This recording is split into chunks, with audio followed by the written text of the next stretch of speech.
Tobuscus. Chicken nugget, biscuit, nugget in a biscuit. He was basically an entertainer back in the day, right? He would make parodies. Nugget in a Biscuit was loved by every year-old around 2011, right? That was the most fire content you could possibly see. And now you go to the current stuff, it's like... In Black Lives Matter. He's on another arc. We've got a lot of content to go through here. From Resident Goat, longtime chatter, Kusari. May as well check it out, okay? Everybody wants to see it. You know, I was a Tobuscus fan back in the day when I was a young child, okay? Nugget in a Biscuit, that was fire. I liked that. Sword, sword, sword, my diamond sword, sword. That was fire. Do you like my sword, sword, sword, my diamond sword, sword? I haven't heard about Toby in a few years. What's he been up to? I don't really know. I saw he took a picture with Kyle Rittenhouse. I thought that was funny, but I don't really know what he's been up to.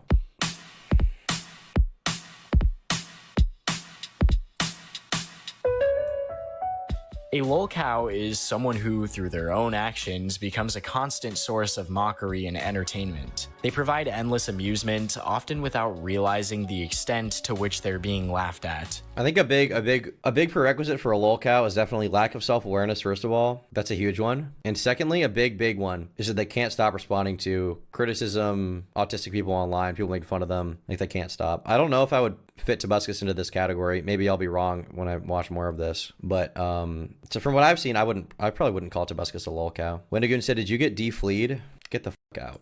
Toby Turner, known to many as Tobuscus, is a prime example of this transformation, from YouTube royalty to a lolcow. Toby Turner was an OG YouTube legend, an iconic figure from the platform's early days. He captured millions with his energetic personality, catchy songs, and comedic sketches, and his various channels covered... Yeah, his songs were amazing, bro. Nugget in a Biscuit. I remember singing that at summer camp when I was like 9 years old. When was this song from? Like 2013? Let's check. 2012? 2011. Oh my god.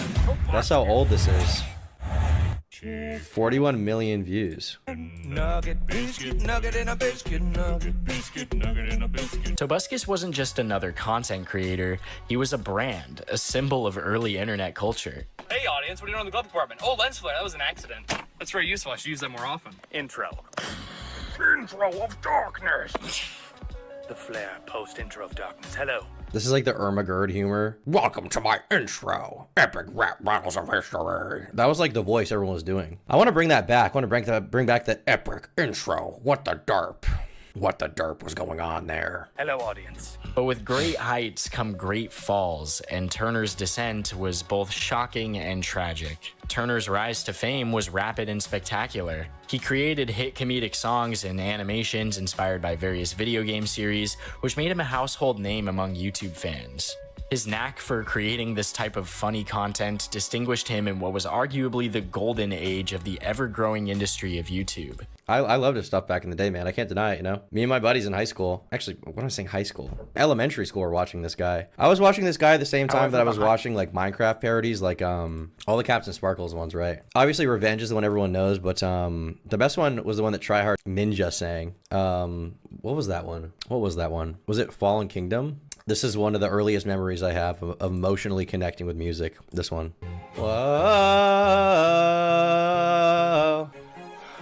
Can we get some violin emojis in chat? Can we get some serious violins in chat, please? Behind the scenes, cracks were beginning to show. Rumors of personal issues started to circulate, hinting at a darker reality behind his upbeat videos and persona. As we dive into the downfall of Tobuscus, we'll uncover a series of events that led to his status as a lolcow. Allegations of substance infidelity and increasingly erratic behavior began to surface, tarnishing his image. His content and personality shifted dramatically, from lighthearted and entertaining to controversial and disturbing. The once joyous and humorous channel became a stage for incoherent rants and divisive political commentary, completely alienating his audience. Uneducated guy talks about deadly virus. Is he making videos about... I met Kyle Rittenhouse. That's funny. Yeah. It's just it makes sense it would alienate his audience though, because he was basically entertainer back in the day, right? He would make parodies. Nugget and a Biscuit was loved by every 9-year-old. Everyone that was 9 to 12 years old around 2011, right? That was the most fire content you could possibly see. And now he gets involved in politics, but this is far after he's fallen off as part of the thing, right? If you look at the Tobuscus channel, and I don't hate Tobuscus, to be clear. I don't. And I don't really care what his politics are either. But you go on the Tobuscus channel, he's been falling off for a while, even before he was making the political statements, right? Like, you just scroll back a bit. I think 6 years ago was the last time he was uploading consistently on this channel. And now you go to the current stuff. It's like he made a Metallica parody called The Current Thing. Is that the Timcast guy? I didn't know he did this. The game again in Black Lives Matter. This is insane. Anti-Semites be hating Jews. Bro. In Black Lives Matter. Say his name. Can I get some Tobys in chat? God Emperor Tobuscus. That's crazy, bro. He's on another arc. How does someone who once Different mastered wave. the art of online virality, whose every move seemed calculated for success, spiral? The ex-girlfriend allegations wrecked his channel. Oh, that was the stuff that was on Drama Alert, right? Did it? I thought he had a decent response or something. I was under the impression that it was somehow a false allegation, but I don't really know a lot of the details, to be honest. I don't think I've ever done a video talking about Tobuscus in detail. So I don't know all the research. Into chaos. This documentary will piece together the rise and fall of Tobuscus, exploring the key moments that led to this transformation. So you walk into this place, got this energy of people all over the place that watch your stuff and they're fans. It's the coolest. I got this bracelet, a Minecraft of my Minecraft character. That says it's Tobuscus. It's awesome. I didn't do an intro. Intro of darkness. I learned this in San Francisco when I'm trying to apply for jobs. I'm not saying it's normal. I'm not saying What a fire intro. that I'm normal. So I'll see you around. I think Tobuscus might be Emperor Charles IV. You never know. Normally I don't post vlogs to Tobuscus, but I wanted to show you this. Audience? It's a little loud. That's a little bit loud for me, not gonna lie. Here at Comic-Con, I run into Tobuscus. Yeah! Ow! How you doing? A lot of playing of video games and being able to pay rent also from that. What do you want to be when you grow up? I want to make a couple movies. I have some movies that I Oh, he was on fucking... I forgot he was on Cartoon Network. I used to watch the show, The Annoying Orange Show. I didn't think it was very good, but I would watch it anyway. The Annoying Orange Show. He was like the Alvin guy, but for Annoying Orange. High Fructose Adventures of Annoying Orange. Fanatics, we've got a supers for you today. A full-length episode of my hit Cartoon Network show, The High Fructose Adventures of the Annoying Orange. Wow. This is definitely another era, bro. Oh my god. I used to like Annoying Orange. I used to think it was good. This is crazy. He's in the end, I see. I want some veggie zombies now. Got like an epic dubstep remix. I'm gonna keep one. MLG parody. This is fire content, bro. Hey, Apple. Hey, Apple. Do you guys remember that episode with the corn? There was an episode with the corn. They had sunglasses. They were like FBI agents. They were like, "What's up?" And then they like exploded. You guys remember that moment? That was a deep, touching moment when I was a child, for sure. Burn. Because I'm the devil. I mean, it wasn't even a burn, really. I'll use that later. Another male YouTuber has been accused of misconduct. This time it is a gaming YouTuber by the name Anna Kasparian covered this? That's crazy. Turner. He has 6.8 Doesn't seem like the kind of thing the Young Turks would cover. million subscribers on his YouTube page. So he is a pretty big, You definitely didn't get laid in high school? How could you tell? YouTube celebrity, as some would call it. Allegations of misconduct are coming from a woman who says she dated him for several years, April Fletcher. A person I dated a few years ago has just made some extremely serious, false accusations about me. I felt like I was in the back and left it while the world told me it was my fault. I almost gave up. But I didn't, and I won't. Do you happen to know the person who handles the algorithm situation? Because I would just love to go to their house and just... From legend to lolcow. I'm gonna be honest here, Kusari. You gotta have a lot to convince me that Tobuscus is a lolcow, because in my mind, Tobuscus is the GOAT to this day, okay? Never lost my virginity because I never lose. Based! That's a good way to think about it. I mean, think about your virginity as like a stock, right? Think of virginity as a stock. You can either get rid of it instantly, okay? You can either just get rid of it, destroy it, right? Or you can hold it in your hands. You can hold it in your hands. You can hold it, because the value will only go up. The older you get, the more valuable your virginity is. So just hold that, okay? Born on March Niceville? 3rd, 1985. He's from a place called, that's a real place, Niceville? Niceville, Florida? Wow, it is a place. Looks like it's got some serious Everglades going on. Niceville. Well, it must be really nice, right? I've never heard of Niceville. In Mississippi, Toby Turner moved to Niceville, Florida, where he spent most of his childhood. The environment of his upbringing significantly influenced the person that he would eventually become. His mother ran a daycare, which meant that Toby grew up constantly surrounded by other. This early exposure to a social environment undoubtedly nurtured his ability to connect with people and thrive in social settings. Gabe agrees that she's better than his mom. Music also played a pivotal role in Toby. That was a crazy style of singing. That was kind of the meme back then, right? That kind of style of singing. They're like, yeah. It almost sounds like they're doing like a an impression of like Creed or something like that. Toby's early life. He took piano lessons until he was around 14, which provided him with a solid musical foundation. This early engagement with music would later influence his creative endeavors and give him the skills to explore other musical instruments. Oh, he's just like me. Little known fact, chat. I took piano lessons for 8 years, okay? From when I was 8 till I was 16, I took piano lessons, and then I stopped. And unironically, the reason why, which I wish I hadn't stopped, honestly, I wish I kept going. The reason I stopped is because I was making YouTube videos and I didn't give a fuck about anything else. All of my extracurriculars stopped when I was in high school once I reached like, I think 16, junior year. I stopped going to piano lessons. I stopped doing track or cross country. No ski team anymore, although that kind of ended because the coach left, but I stopped doing them all. High school was a transformative period for Toby. He was actively involved in acting and participated in numerous competitions. According to an interview, he often outperformed his peers, including his friend Alan Richson, who later gained fame as Thad Castle in Blue Mountain State. I'm so proud of him. 'Cause, That's funny. I mean, as you of course remember, it's always like Toby Turner first place, Alan Richson second place. So he's like moved up a little bit. Now it's like Megan Fox, Alan Richson on IMDb. That's how.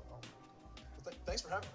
Yeah, stay here. He went to the same high school as Megan Fox? Oh my god, bro. If I was in high school with Megan Fox, I would have been gooning constantly. Are you kidding me? Jesus Christ, that would be brutal. That would be a brutal existence. To go to high school with Megan Fox. Extremely brutal. Here, so you were not done. During this time, Toby started developing ideas that showcased his acting and writing talents, laying the groundwork for his future career. However, his initial career path took a different turn when it came to higher education. Encouraged by his mother and supported by a scholarship, Toby enrolled at the University of Florida with the intention of becoming a dentist. However, after a year, he realized this wasn't the right path for him.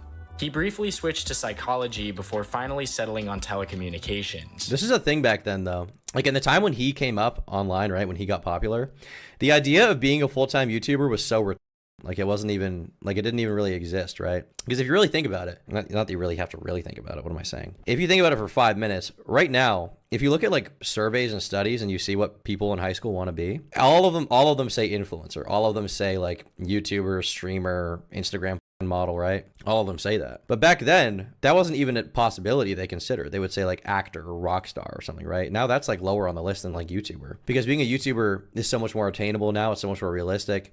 And if you go to any high school, it's not unlikely that there could be one kid in there who is like a YouTuber, right? It's not impossible. It's likely even, I would say. And even I, you know, because I went to high school in an age where being a YouTuber was a conceivable thing people were doing. The idea that I was going to be a YouTuber was I didn't even, when I was in high school and when I was in college, I never had it in my mind that I was ever going to be like a full-time YouTuber. The only time that I really believed that I would do it is when I was pushed into a corner because college sucked. So once I was there, YouTube was just like the other option. It was my escape rope, my way out, you know? And even when I dropped out, I didn't have full faith it was going to last forever, you know? I didn't. That I could make it happen. It was a very different time back then. It was. I mean, it was like the beginning of the YouTube partner program, right? 2000, I want to say 2008 is when they started, 2009, right? It was so long ago. This choice wasn't driven by passion, but by the fact that it was an easier course of study, allowing him more free time to pursue his interests in acting and content creation. During his college years, Toby's mother continued to support his dreams. She took out a significant loan to buy him a DVX 100B camera for Christmas. This camera became a crucial tool. People used to buy cameras too. How crazy is that? People now, they just film on a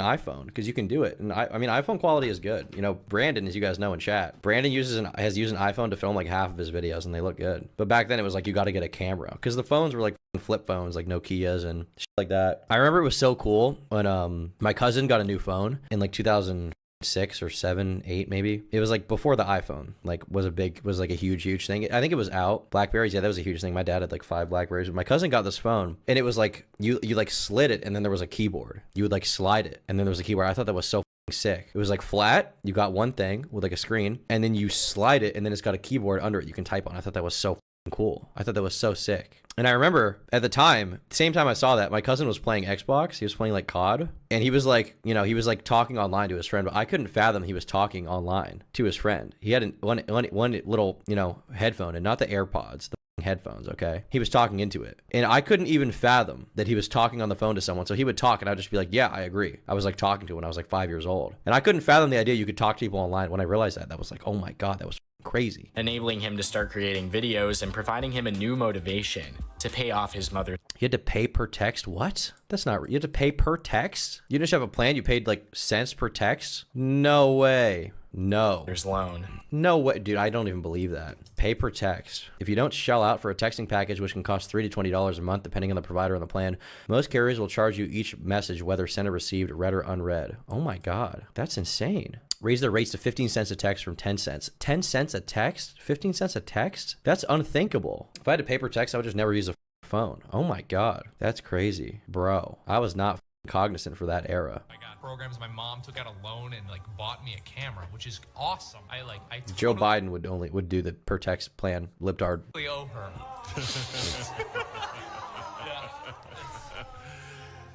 No doubt. You're a wicked pissa, Bob. Thanks for the Where's two. Mom? She knew better. I'm surprised. Lung disease.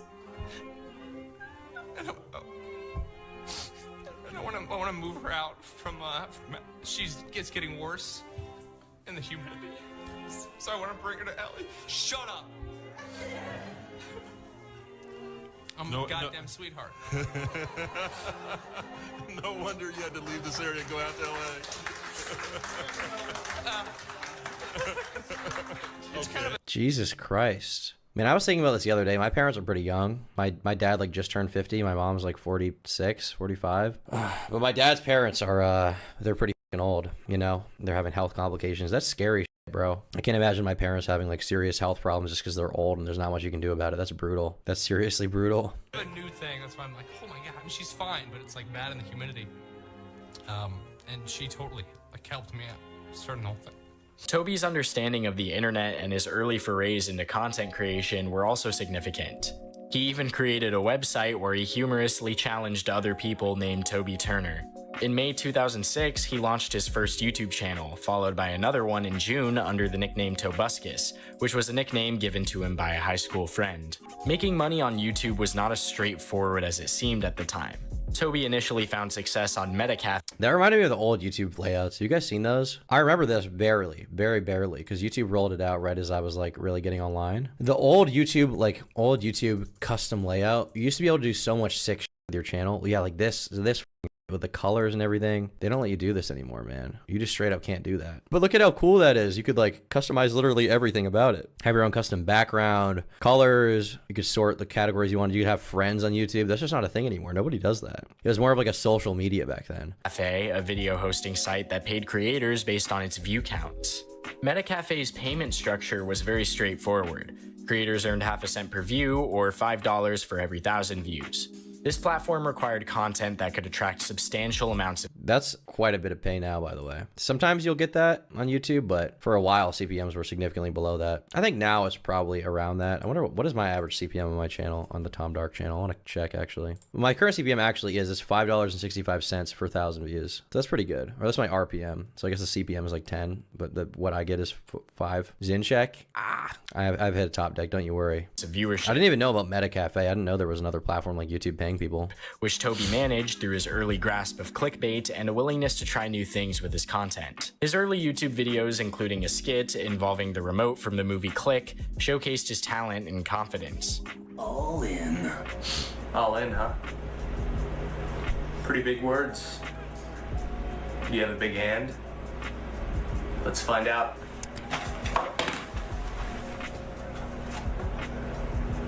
Oh, it's like Click. It's like the Adam Sandler movie Click, based.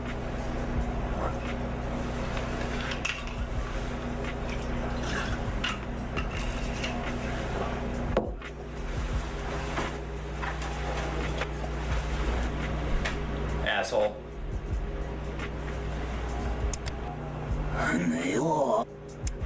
This isn't really, I feel like people don't do this anymore. These like high effort skits. This was such a thing back then. Like Brandon Rogers, Smosh, everybody was doing skit videos. Like it was all the rage. I mean, there's some people that do it now, like Churdleys or whatever. But it's just not as big of a thing as it used to be. Sir Spence, I guess, is in that category, but it's not the biggest thing on YouTube. The biggest thing on YouTube is reacting to other stuff. Now that I can complain, really. All in.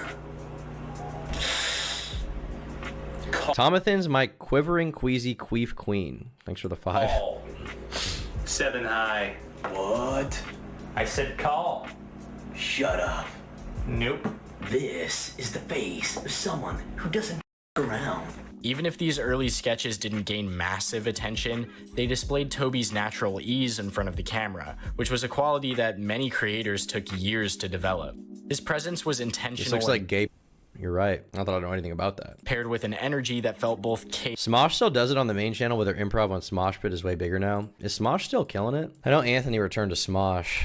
I think they got out of the Defy Media deal. Let's go on Smosh. Let's see here. Oh, so it looks like they do react content here too. Sometimes they do skit videos. Smosh Pit, 8 million subs. Our crew members roast up with us with memes. This doesn't really look like it's a lot of skits, to be honest with you, at all. This is the react content. The best and worst friends reading Reddit stories. I don't really like Anthony Padilla's current content, though. Like I spent a day with. I feel like it's not that good. Just my take. Chaotic and controlled. From the start, Toby had a knack for engaging his audience, setting the stage for future success. Was the best thing on? Mind of Mencia is the best thing on? I never thought I'd hear you say that. He's got his moments. Yeah, my has a lot of moments, but it doesn't have a TV show. Let's watch a movie. Toby Turner's rise to fame didn't initially hinge on his character or his performance.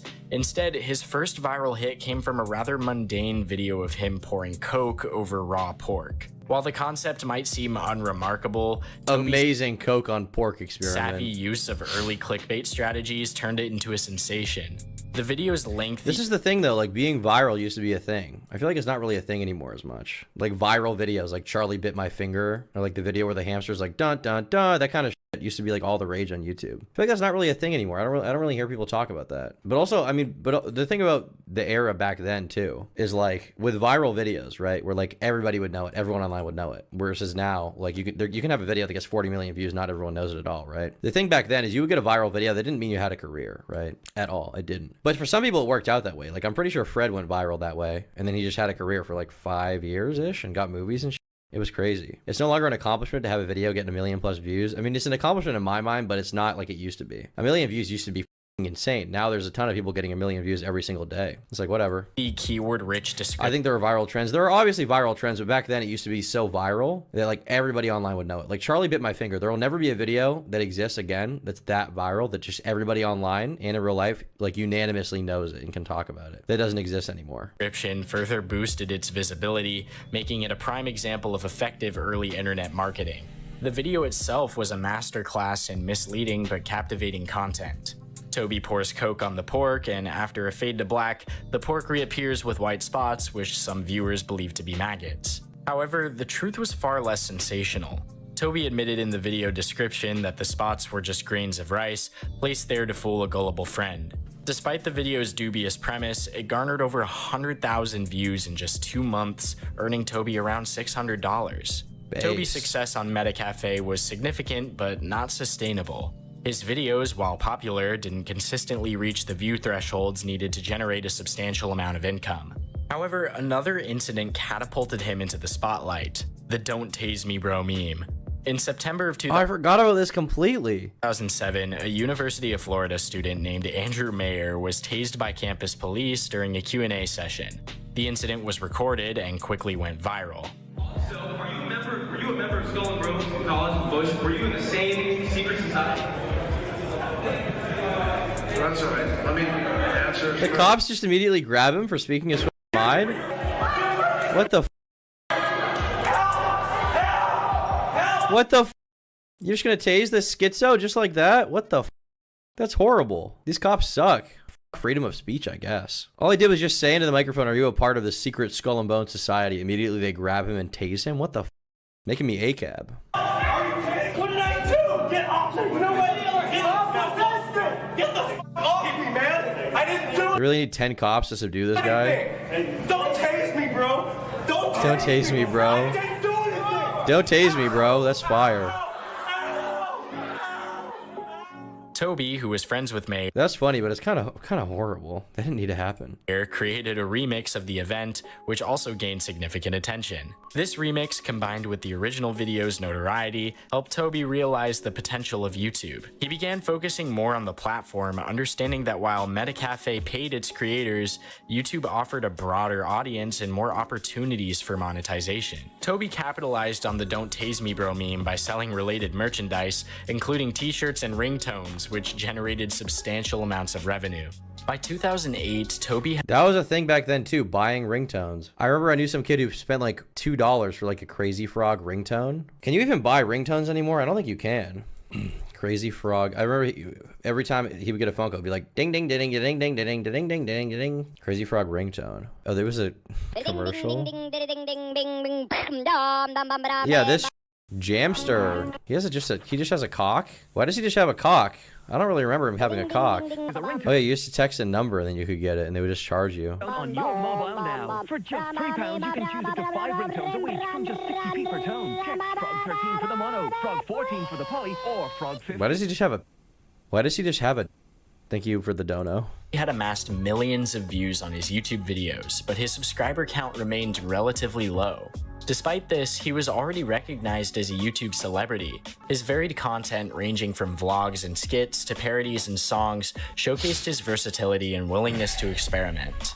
This period also saw him dabbling in stand-up comedy and participating in low-budget films, further honing his craft. In 2009, Toby moved to Los Angeles with friends, taking a job in search engine optimization that he found on Craigslist. This job not only provided a steady income, but also taught him valuable skills in keyword optimization and online marketing, which he applied to his YouTube career.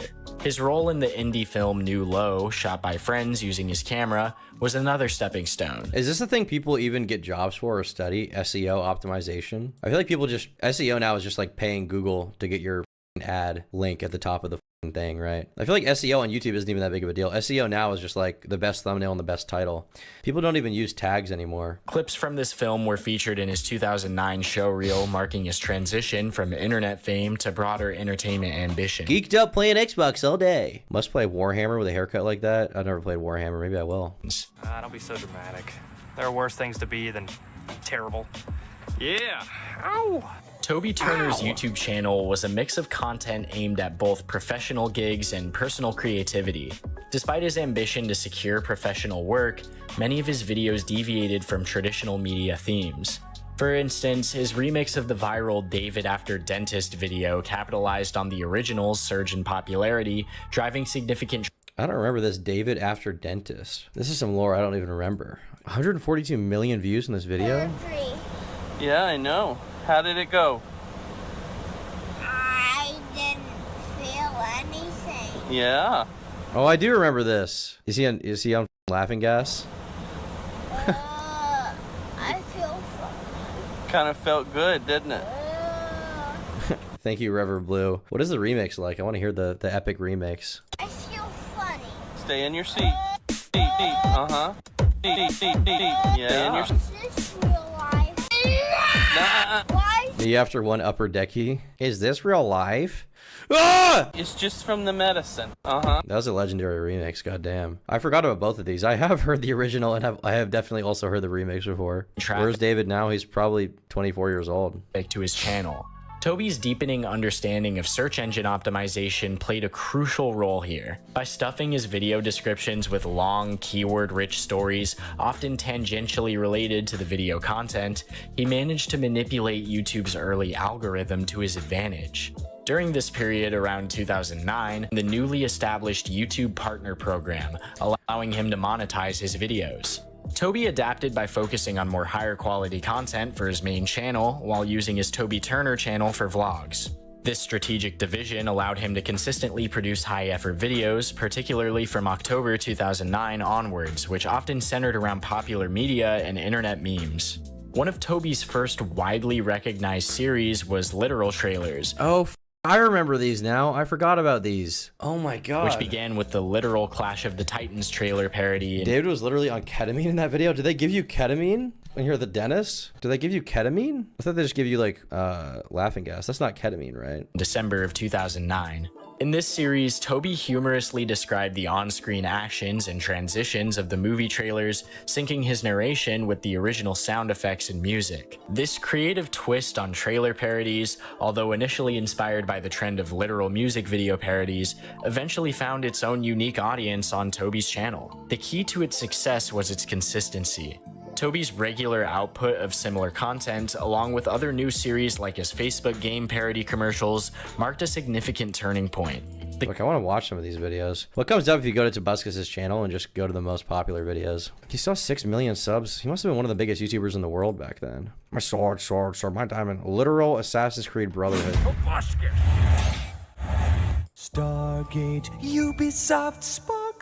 A white matrix picks a date, then fade. And people say Rome wasn't built in a day. Bloom transition. The birds get the hell out of there. Because they know something's going down. Is he gonna die? This is one of the most, this has 50 million views. This is like one of the most popular kinds of content in the world. Oh my God, I can still remember every word, one of the YouTube classics. It undoubtedly is. People are still commenting on it just a few years ago. That's crazy. I'm having like a autism attack remembering this. The consistency was crucial in transitioning from his slow growth during his formative years to his rapid rise in YouTube stardom. His ability to adapt, experiment, and consistently produce engaging content ultimately solidified Toby's position as really testing my civility with that one. Become uncivil. A prominent figure on the platform. Oh my God. They loved him. All I'm gonna say this vlog is on. Normally I don't post vlogs to Tobuscus, but I wanted to show you that. The music is pretty loud here, Kusari. Wow. He was that famous. I knew he was big. I didn't think he was that famous with the fan meetups and He was like the original Logan Paul. Oh my God. Have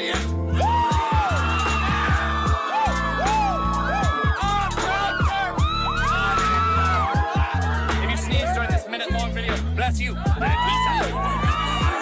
There's like 500 people there. Toby was here to stay, and he wasn't going anywhere anytime soon. Soy face. Based.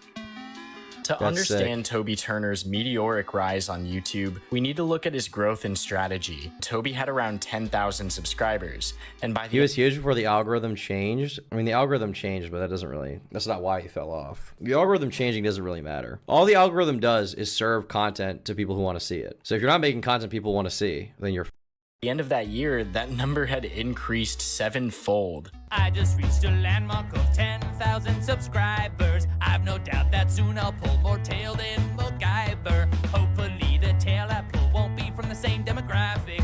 Richard Dean Edison should make a YouTube, he would get some traffic. Hey, I just hit 100,000 subscribers on my main channel, Tobuscus. I wanted to say, you know, if you guys ever watch the SEO stuff he did will push him back up then. I mean, I guess, but realistically, like, you got to change with the times to be popular on YouTube, you know? You just do. The kind of stuff he does or did back then is just not the sense of humor that people like now. He needs to sing more about Skibidi. So I don't think that's really a big part of it. I think his content he stopped making content people really wanted to wear, you know? Or sorry, see. I was reading a comment in chat about how I'm wearing a wig. Obviously I am. I have no hair. YouTube videos. Check out youtube.com/Tobuscus. Actually, I got 20 million views also. So that's pretty cool. This massive growth was even the animals love dedication to providing a variety of series such as remixes, literal trailers, parody commercials, and other random videos. While the ideas behind these series weren't entirely original, Toby's dynamic personality made the videos were so short too. 2 minutes and 27 seconds. Cute talking puppy. What the fuck was cute talking puppy? Videos got really long for a while, and then you got TikTok again, which ruined everyone's attention span. All right, this is kind of a similar video. Guess what? The talking dog show. Tobuscus. Hey audience, my hair looks freaking awesome right now. It took a long time. Toby, guess what? Dude, stop interrupting me every time I start a video. Toby, it's an emergency. Guess what? If it was an emergency, you wouldn't have me guess what it is. Toby, just guess, please. Okay, I'll guess. Are you potty trained now? How is a potty supposed to train me to do anything? This is fucking ridiculous. Let's scroll back. Yeah, he's posting pretty short videos. Live stream rage quit montage. Scottish accent montage What Monday. if I am actually Tobuscus and I'm literally playing right now and I'm Scottish? Frickin' Toby Games playing this. I'm going to die. That's right. Jacksepticeye impression based. Oh, he's Irish actually. Shut the fuck up. They're all the same. They're just Brit-bong. Fools. Made them immensely popular. During this period, YouTube's landscape favored loud, energetic commentary and random humor, which naturally drew younger audiences. Toby's shift towards content that appealed to this demographic, along with aligning his sponsorships accordingly, played a crucial role in his success. He even began hosting a series reminiscent of Ray William Johnson's Equals 3, where he presented viral videos and let his audience vote on the best ones. How's it going, audience? I'm Toby Turner. I like rainbows, but two of them at the same time? And this is Cute Win Fail. Oh yeah, Cute Win Fail. Oh my god. I think I watched this back in the day because I didn't watch Equals 3 back then. Cute Win Fail. Cute Win Fail. How's it going, audience? I'm 1.8 million views. Wow. It's a win. Win. Stick it to the man however you can. That rhymed. Steven, put that on a shirt. What's Stick the it fail? Or fail. That's a fail. Fail. This last video takes place during a chorus recital, and you have to watch the look on this little girl's face. Roll clip. 1.8 million views. When was the last one he did? Baby Gold Digger. How's it going? I'm Toby Turner. I mean, I did it for a few years. This is 11 years ago. It was still doing well. Was he making a lot of money off these videos? Like, I wonder what the CPM was on a video that short. He's absolutely not a lolcout unless some huge shit has happened that I missed. He's just pissy and irreverent now. Being edgy and hated by Twitter lesbians doesn't make you a lolcout. That seems to be, that's the vibe that I get from what I've seen, but I could be wrong. I'm only 20 minutes into this video. There could be more going on. Where videos from 3 different realms of viral compete to become the most epic. But Toby, how do you determine which video is the most epic? I'm glad you asked, guy with crazy hand movements. You decide. The most epic video of the week receives a gold star, and the other 2 are then crushed to smithereens by giant rockstone text. Those videos' lives are in your hands, basically. So let's watch some videos. This strategy was particularly effective during the early days Just farming engagement, farming comments of YouTube's algorithm, which was easier to manipulate. And by 2010, his subscriber count had exploded to around 600,000, placing him in the top 50 YouTube partners of that year. In 2011... Isn't it crazy that in 2010, not even that long ago, 14 years ago, to be in the top 50 YouTube channels, you had to have 600,000 subscribers. 600,000 subscribers is nothing now. People are like, you're a small YouTuber. If you have 600K, you're considered a small YouTuber now. You're only a big YouTuber now if you've got like 3 million subs. And even then, people were like, oh, well, you're only in the top 100,000 people with 3 million subs. It's crazy. Toby's career took off. He began dating other popular content creators, moved his parents from Florida to Los Angeles, and secured various promotional deals with companies like Treyarch and EA. So, there's people dance on the stage, but they're like choreographed, they know what they're doing. Sure, they are really professional dancers. So if I went up there without any choreographed dance, and I just shake it, would that be okay? I can try.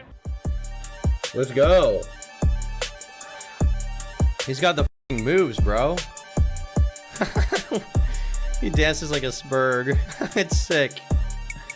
That's fire. His gaming. I do not have the confidence for whatever that is. I don't have the confidence to even attempt to dance. Guy is bass, dude. Channel also gained significant traction, particularly Toby with Games. games like Terraria and Minecraft, which led to his most viewed video, I Can Swing My Sword. Before this, his song... Wait, what was Toby Games like back in the day? Toby Games has 6 million subs? 2? More subs than the original channel?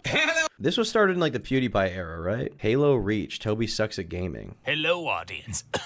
That hurts sometimes. How you doing? I'm Tobuscus, Toby Turner, and I'm not good at this. Okay, cool. 8-minute gaming video. That's crazy. Daft Punk Get Lucky parody. Let's play. Oh, the Happy Wheels videos. I watched him play Happy Wheels back then. Oh my god. Hello once again for the first time. He would just scream like an ape. I'm scared. I'm too scared. Okay, so I just gotta run up. This was like Kino content back in the day, bro. Wow. YouTube was so much better back then. Was it really better? I don't think it necessarily was. There have definitely been better eras of YouTube in terms of personal content that I like, but as a whole, YouTube is probably better now than it ever has been in general. But man, I am nostalgia maxing right now. This is the shit I grew up watching. Some of the first YouTube videos I saw were from Annoying Orange, Tobuscus, stuff like that. Song Nugget in a Biscuit, which humorously combined a nugget, biscuit... I'm going to bed, Tom. Sing me a song. I hope you don't wake up. mashed potatoes and barbecue sauce became a viral hit among younger audiences. This video amassed 41 million views, illustrating Toby's ability to create content that resonated with kids. His Minecraft theme song, I Can Swing My Sword, uploaded in April 2012, garnered even more attention with 93 million views. Oh my god. In 2012, Toby expanded his reach beyond YouTube. He appeared on the Annoying Orange TV series on Cartoon Network and promoted... That show was bad even back then, let's be honest. You could say it's a product of its time. It was bad even for back then, I think. I don't think there's any way you can disagree with that. It just wasn't good. Even at the time when I was a child, I knew it was bad. Vosh is a flicker gooner, so true. I'm gonna go to Mongolia, sing me a song. I hope Genghis Khan destroys your bloodline. There. Video on his channel. Guys, I saw this girl on a billboard, and I think I'm in love with her, and I don't know if she likes me back.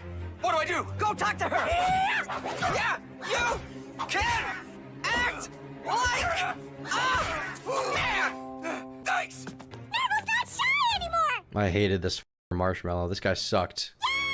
However, this success was not without its criticism. Some creators, like Darkside Phil, who ironically enough is a lolcow in his own right, made rant. Get competitors' ads off my videos. A 25. Was Toby making ads for himself on YouTube? Could you do that back then? Could you just pay Google to make an ad for your YouTube channel that was also on YouTube? I don't think you can do that now. I don't think they like that. If that was the case, I would instantly do it right away. You used to be able to pay, it was like $600 to get your ad on like a specific video. You could like choose like, I'm getting my ad on that video. Then you would just get it. That's how it was. You can do that now, can you? Is it just frowned upon? Everybody thinks it's cringe? I didn't think you could do that now.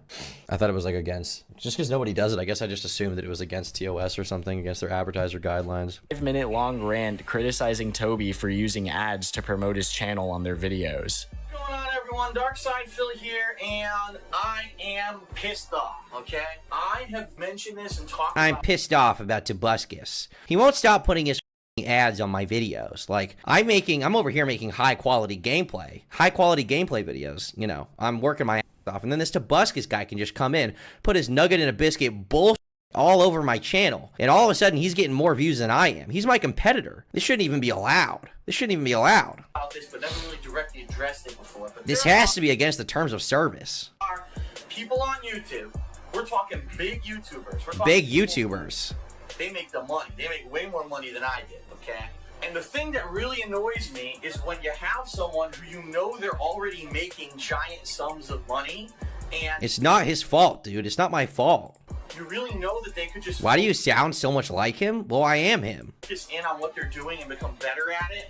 But instead of that, they take the easy way out. They decide they're going to branch off into something that's really easy for them because it's popular, it's hip at the time. They know that it's the thing that all the kids are watching.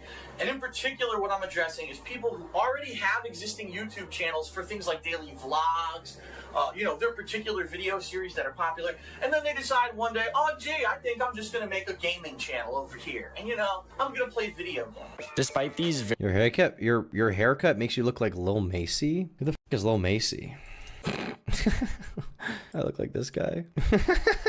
This guy seems cool. Base. That guy's my goat. New role model. New idol. Very minor controversies. Toby continued to thrive. Jack's Films. His friendly rivalry with PewDiePie, who surpassed him in subscribers in October of 2012, and his involvement in the poorly received movie Smiley were notable events. Was he in that? That was a Shane Dawson movie, right? Oh my god. I didn't even know he was in that. I don't think I've ever seen that movie. Tobuscus and Smiley. Why is the audio so quiet on that? Smiley movie by Tobuscus. Audience, what? What are you doing on smileymovie.com? Tickets went on sale an hour ago. You can see me in the background. There's no one off to the side. Steven, you are conveniently over there. Can you see that? He's standing right there. You could see him if the reflection. I'm really scared of him. Intro of darkness and redness and white. Steven is he's my helper. He's always off to the side. Steven, can you this guy's brand was just autism. Eat the smudge. Transition! I'm back from Comic-Con, and there's no Comic-Con Tobuscus. Yes, there's a painting of myself, drawing myself. Wow. People really acted like this back then. That was the brand. Like theater kid autism. Tobuscus! Tobuscus! We need a scientific mark. It's like you make a hypothesis. No, that's true. Please, Mark, stop looking right.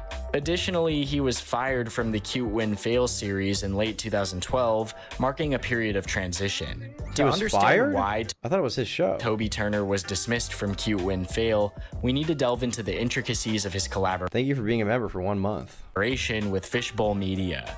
On the surface, Cute Win Fail appeared to be a straightforward show where Toby reviewed viral videos. I thought it was literally his show. Let me guess. This company would purchase the rights for viral videos so he could show them. However, the reality was a lot more complex than that. Fishbowl Media, founded by Vincent John DeBona, known for producing shows like MacGyver, Entertainment Tonight, and America's Funniest Home Videos, held the rights to the viral videos featured on Toby's show. I knew it. This is a business model for a lot of stuff, like Fail Army. You guys know Fail Army? I'm pretty sure the business model behind like Fail Army and all these Facebook that like my dad watches is they purchase the rights to a viral video. They see a video go viral. They'll be like, hey, can I give you $100 for it? Whoever it is like, I'll give you $100. Jesus, I'm not even thinking about monetizing this. And then they have the rights to use that video and post it wherever they want and like can DMCA anyone who uses it and claim them on YouTube, right? That's the thing. This arrangement allowed creators like Toby to legally use these viral clips, but it also meant adhering to strict contractual terms. In Toby's case, Fishbowl Media provided him with viral content and the framework for Cute Win Fail, expecting him to upload new episodes consistently. These episodes would stay on Toby's channel for a week before being re-uploaded to the official Cute Win Fail channel. This setup helped Toby maintain a steady stream of content. However, the consistency required by the contract proved challenging for him. Reports of his dismissal cite a breach of contract due to irregular upload schedules, with videos often being late or missing the agreed upon timeline. How often did they want him to make videos? Like a few times a week? Despite this setback, Toby's seem like pretty simple videos channel to make. didn't suffer very greatly. He quickly shifted focus to other content, including a new... I want to see the rants. Rants were a big thing back in the day. The rant. Everybody's making rant videos. Tobuscus rant on YouTube.com. Tobuscus rants. Whew, Christmas is over. Thank God. Thank God. People who celebrate Christmas, if someone doesn't pick up on your vague hints about what you want for Christmas, don't get mad at them. They're not a detective, unless they are. Get mad at them, I guess, but you're making them work off the clock. If your girlfriend walks up to you and says, oh my God, my friend has this digital picture frame where you can just put all the pictures on it and then just cycle through them and sees her and her boyfriend on it. Based woman hater. Password rant. Tobuscus. Websites. When I'm typing a password into you, could you tell me it has to have a capital, a lowercase, and a number so I don't just start guessing? Because I have a lot of passwords. And I don't guess my capital lowercase number password until... Toby was the alpha of Zelda t-shirt and khaki short white boy swag. Yeah, he dressed like Scott Pilgrim basically, right? 7th password pride. And by that time, there's already a... Free Netflix for audience. Free Netflix? Damn. Tobuscus shirts. Oh, got taken down. EU. Tobuscus.spreadshirt.net. Oh, taken down. Great. Twitter. What's he posting these days? I'd rather be artificially inseminated than watch this. Written by Oompaville. Typed by Tobuscus. I'd rather be artificially inseminated than watch this. I'd rather be artificially inseminated than artificially inseminated. You're just posting Oompaville clips? I made this link. It is linked with a Neuralink controlling Azio telepathically without an animus. Thank you. It is possible at Elon Musk.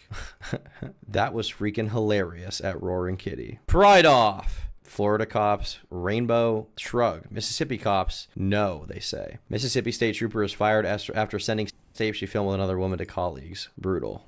He's posting UCLA gender studies. If I could borrow tens of thousands of dollars to study a subject so I could have a solid career, that subject would be gender. He sounds kind of awesome to me. I don't know about you guys. He sounds like the GOAT. He still has a very like dad sense of humor. Best video on the internet. He says freaking. Yeah, he types just like he's from 2009 right out of it. He's posting memes like this. Yeah, you could say I have an addiction to porn myself, another glass of mug root beer. How to get everyone to take the vax. Okay, we're just gonna get out of there. Haircut W. Gooner's mad you lost the femcell swag. Exactly. Rant series and frequent uploads of his popular literal trailers. This pivot allowed him to maintain audience engagement while producing content that required more creative effort. During this period, Toby was incredibly active, producing a wide array of content. Notably, he created a series of short videos featuring his dog Griffin, voicing the dog's thoughts as if Griffin were speaking to the camera. Hey, I'm Toby Turner, and you're watching The Amazing World of Gumball. Toby! Dude, I'm recording. I just had something... Was he on Gumball? Was he actually... Wait, is that real? Tobuscus Gumball. I didn't even remember that. I got to look up Tobuscus Amazing World of Gumball. Gumball was a great show. I guess I just can't find it now. Great. important to tell you, but I guess it can wait. He wasn't? Oh, he did promo spots on Cartoon Network? Okay. Getting married? What is it? Yes, how did you know? What? No, you're not. To who? Nicole Watterson. Gumball's mom. You're getting married to a no cartoon mom. Yes, that is correct. Congratulations, man. That's awesome. Oh, wow, what excitement you're pretending. You're not invited to the wedding. Okay, good. I have plans anyway. I got stuff to do. No, you don't. You're right. I don't. I don't. These were specifically made for Cartoon Network promotions, but also uploaded to Toby's channel, further diversifying his content. While Toby's channel continued to grow, he faced so much swag in this picture. We'll never be able to achieve this swag. Faced new challenges as the YouTube landscape evolved. By 2014, he undertook the ambitious project of developing a video game, which 2014-15 was probably the start of the decline for him. 2011 to 12 was probably the peak, but I feel like 2014-15 he was kind of on his way out. I remember checking his channel because I hadn't seen it in a few years, and I was getting into commentary stuff around 2015-16. I remember checking out his channel then and being like, oh, he's fallen off a little bit. He's falling off. I felt bad for him, you know? Swag dysphoria. Diverted much of his time and resources. I will go if this tweet gets 3 likes. Tom D. Bulger would be destroyed by Great Macedon. Maybe. Away from video production. Hey, I'm Toby Turner. I have a couple YouTube channels, Tobuscus, Toby Games, and Toby Turner. On Tobuscus, a couple years ago, I posted the first episode of Tobuscus Adventures. Oh, he's so normal here. He's just like a normal guy. He's not doing the what the Tobuscus, what the derp. Which is a cartoon about me and my friend Gabeuscus. Does that have to be my username? Gabeuscus? I like to include video game references from whatever game I'm playing when I write the Tobuscus Adventures episodes, but I think it'd be awesome to give these characters their own game and tie it into the animated show. I grew up playing games like Magic the Gathering, the original Warcraft games before there was a world of it, and Ultima Online. Man, you are a nerd, huh? So I wanted to do this campaign to make a game that was connected to the characters of Tobuscus Adventures in a... I didn't realize the dog was such a mainstay of his stuff. Tobuscus Adventures, were those all edited or animated by Gonzo SSM? Tobuscus Adventures. I should start doing these. Tobuscus Adventures animated cartoon Tobuscus series. 19 million views. Oh my god. Bored. Shh. Let's do something. Gabeuscus, what are you doing? Reading? Dude, it's Gabeuscus. Does that have to be my username? Yeah.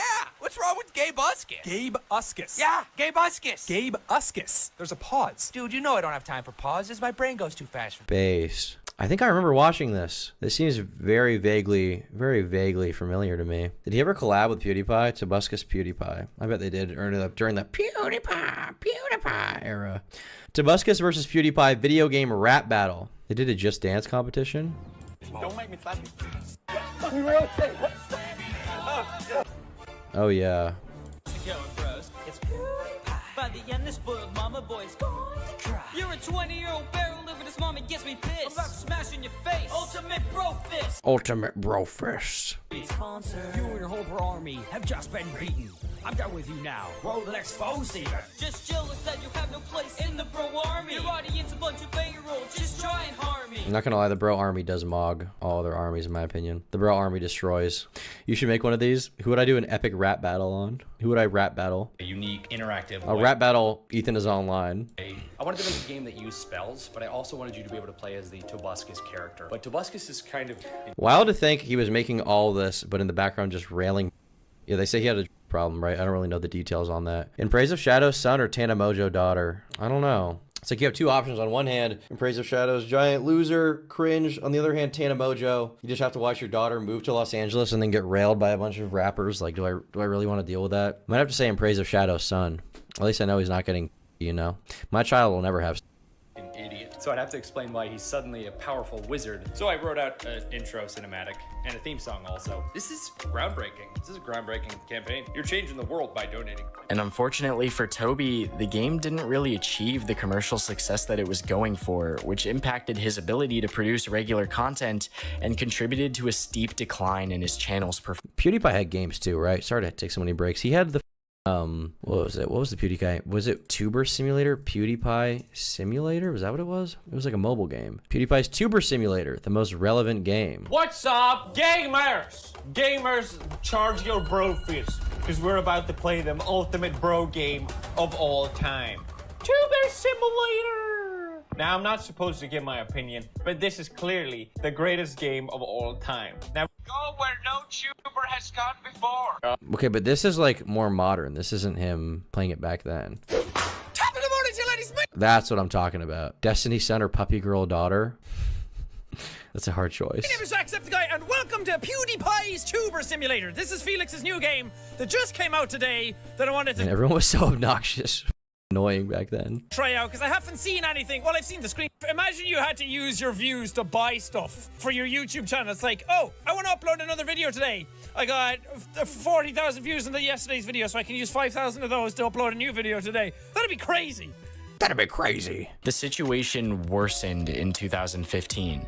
Despite actually increasing his video output, the lack of engaging content and declining video quality definitely took a toll. His literal trailers, once a cornerstone of his channel, were now mostly sponsored by smaller games and suffered poor production quality.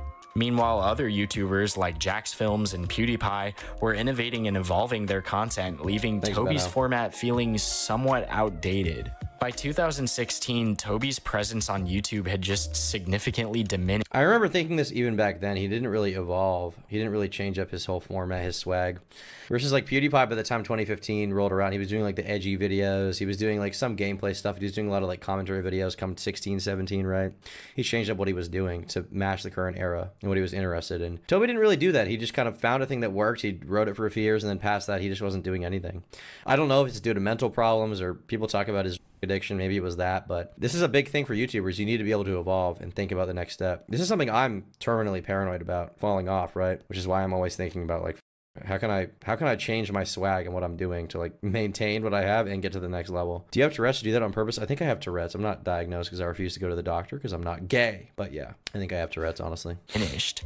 His main and secondary channels were in decline, and he struggled to maintain the energy and creativity that had once driven his success. Many of his vlogs lacked structure and polish, which reflected a broader loss of direction in his channel and he just stopped trying. Maybe his life. And unfortunately for everyone who knows the Toby Turner story, things don't really get much better from here.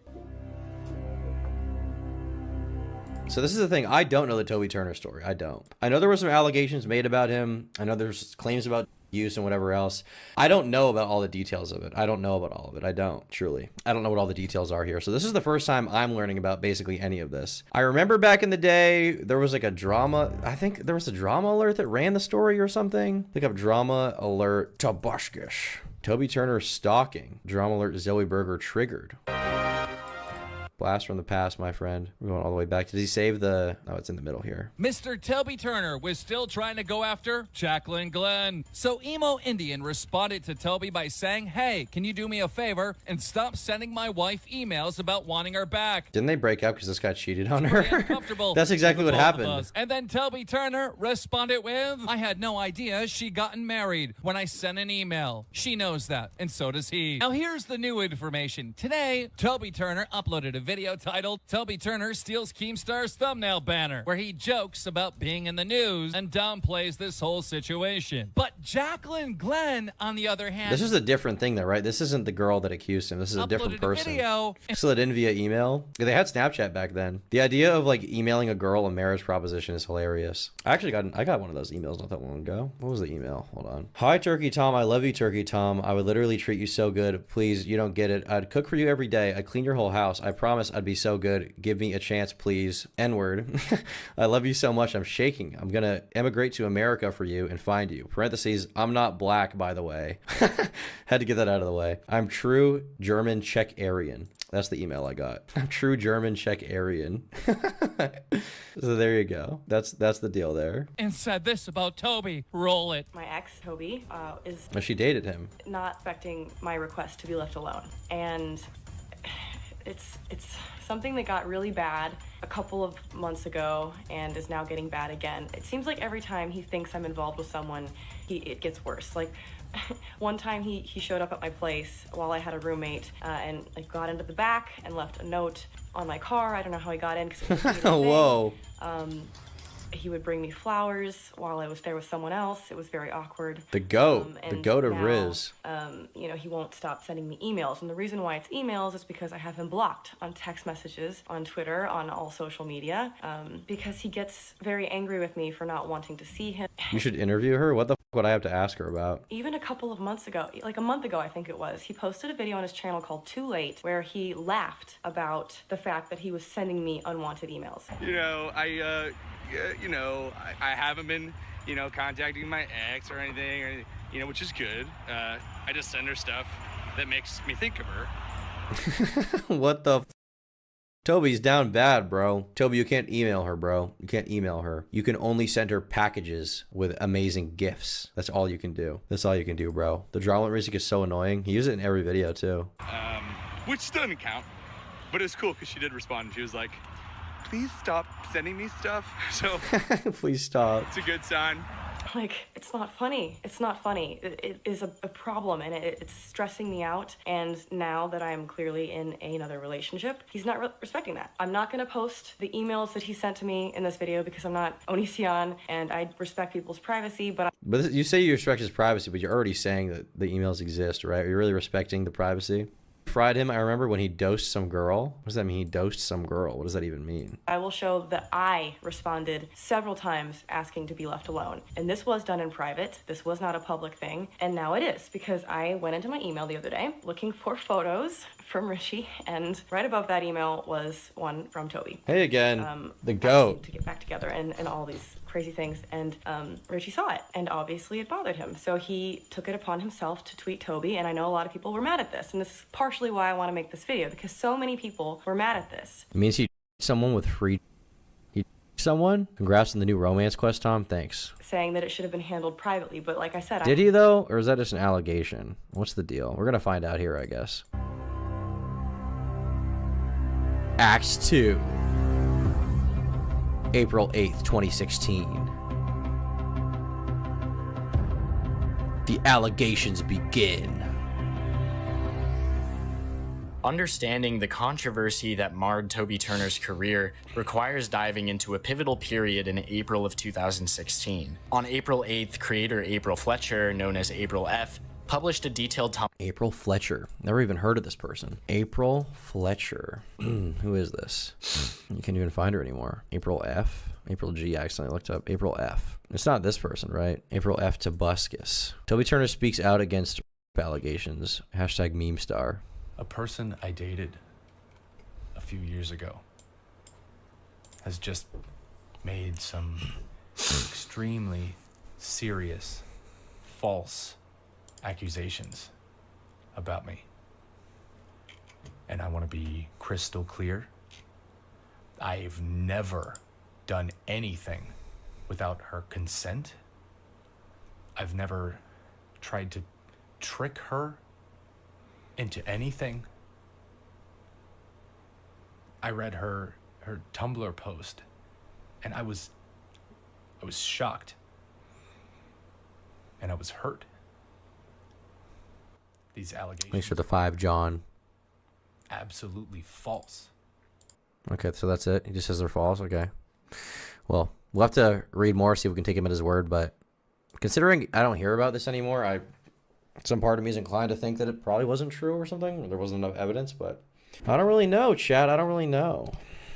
Tumblr post accusing Toby of severe misconduct, including and the allegations were shocking and detailed her relationship with Toby, which began when they met at E3 in 2011. The truth about Tobuscus. Never meet a girl at E3. Trigger warning. Pretty much everything terrible. Before I start, I want to say that this is the hardest thing I've ever had to do in my life. I understand that I'm setting myself up to be attacked in more ways than has already been done to me. People may accuse me of lying and may try any tactic to protect him because they don't know who he truly is. I will have to take the heat for being the first person to openly come out about this, though I'm not the only one who has experienced the from him.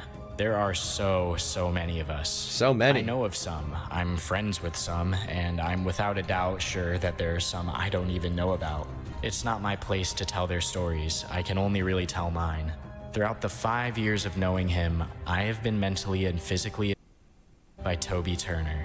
I first met Toby when I was working at E3 in June of 2011. I had flown there from Georgia and he was doing a hosting gig. He added me on Facebook and as I was returning home, eventually my number. We texted almost daily and FaceTimed with each other. This must be one of the first YouTube allegations, right? Because I don't remember hearing about it back then. It must be one of the first ones. He kept telling me that I should move there and that he needed a female host for his new gaming show. So a month after E3, I had bought a new car and packed my stuff for LA. I didn't know at the time, but that would be one of many broken promises. I was writing way too many details when I realized that I have way too many things to tell that happened in 5 years, so I'll cut out the small stuff. I was being cheated on since day one. He would fluctuate between telling me we weren't together to saying we were. Once Loop God is up. Love you, Tom. Thank you for the dono. Cheating on girls? So base. I started finding the evidence of other women. He would fluctuate between admitting he was cheating, then to saying he told me that he didn't want anything serious.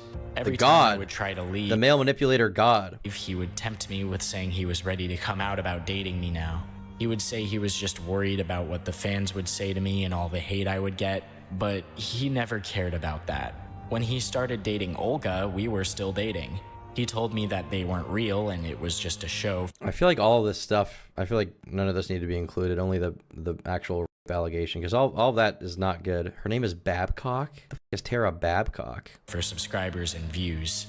At the beginning, I actually believed that. Then my gut feeling... I feel like a big problem with these allegations is like, if you're trying to make a serious allegation about someone, I feel like including all this other peripheral doesn't really help your case. I feel like you need to include exactly what you're trying to prove, which is the horrible thing, and then prove it with evidence, right? I think that's what you should be doing. I don't think the smartest way to go about it is to include all this other shit, you know, whether it's true or not. I don't think that helps your case usually. Do you support Toby? I don't know. We're figuring it out this video. Was going off like crazy, and I realized I was just being weak. I stopped seeing him and started seeing someone else. Of course, I kept getting texts that he missed me and that I was the one he wanted. Once I stopped based male manipulator God. Stopped seeing the other guy, we went right back to dating. On and off, just as I know now, was coinciding with Olga and his breakups. Or maybe the breakups were lies. Who really knows? I know this makes me look really dumb, but you have to understand how he makes women feel. It felt like I would try to date other people and I was so stuck and in love with him that no one ever compared. But I notice now how I was also being manipulated and forced. He thought it was a game to keep going when I would say no. I mean, you're an adult, right? Can't you just not date him anymore, right? Like, can't you just make a decision for yourself to not date him anymore? I feel like it's not that difficult. Can you just break up with him? It's not that hard. She's like, oh, he made me feel loved. Like, no one. Well, find someone cool. Find someone who's not cheating on you, bro. It's not that hard. She looked like a pretty girl from the picture I saw. You're acting like people have agency? My bad. Grab me and try to tear my pants off, and I would say no and pull them back up.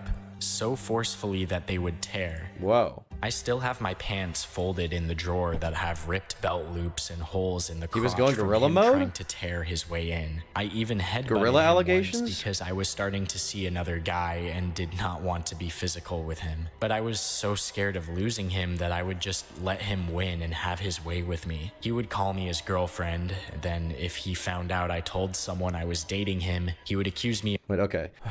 He thought it was a game to keep going when I would say no. He would grab me and try to tear my pants off when I would say no and pull them back up. So forcefully they would tear. I still have my pants folded in the drawer that have ripped belt loops and holes in the crotch from him trying to tear his way in. I even headbutted him once because I was starting to see another guy and didn't want to be physical with him. But I was so scared of losing him that I would just let him win and have his way with me.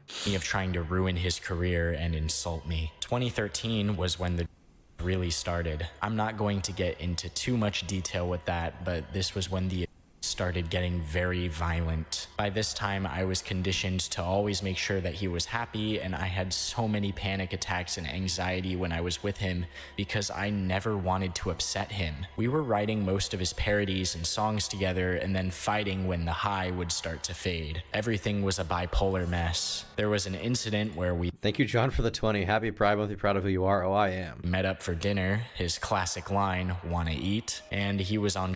Of course. I told him not to park. His classic line, wanna eat? Wanna eat is his classic line. In the 30-minute parking spot. He was immune to all rules in his mind. I'm a god, so he left it. I'm a god? I'm a god. At dinner turned toxic. He said some girl was aborting his baby. I said years ago I had a miscarriage but would have had it. This caused him to get angry that I would have kept the kid. He called me stupid, a faggot, among other things. FYI, to this day, he still calls me a... He uses that term all the time and calls me names even when he is being nice. So I am upset and trying to stand up for myself. He called you a... Why did he do that? It's not really a term you use for a girl, usually. Typically. But only making it worse. What the... I'm sure I cried at some Based point. on? I was always crying. We leave the restaurant and lo and behold, his Range Rover got towed. He's yelling and mad. We got an Uber, taxi, and I go back to his place. By this time, I'm absolutely terrified and am just trying to not make him more upset. He started punching things in the kitchen, he kicks his stove, and I get out of the way as he punches the pantry door. It has a big... She was pregnant? ...giant crack in it. Did I miss that?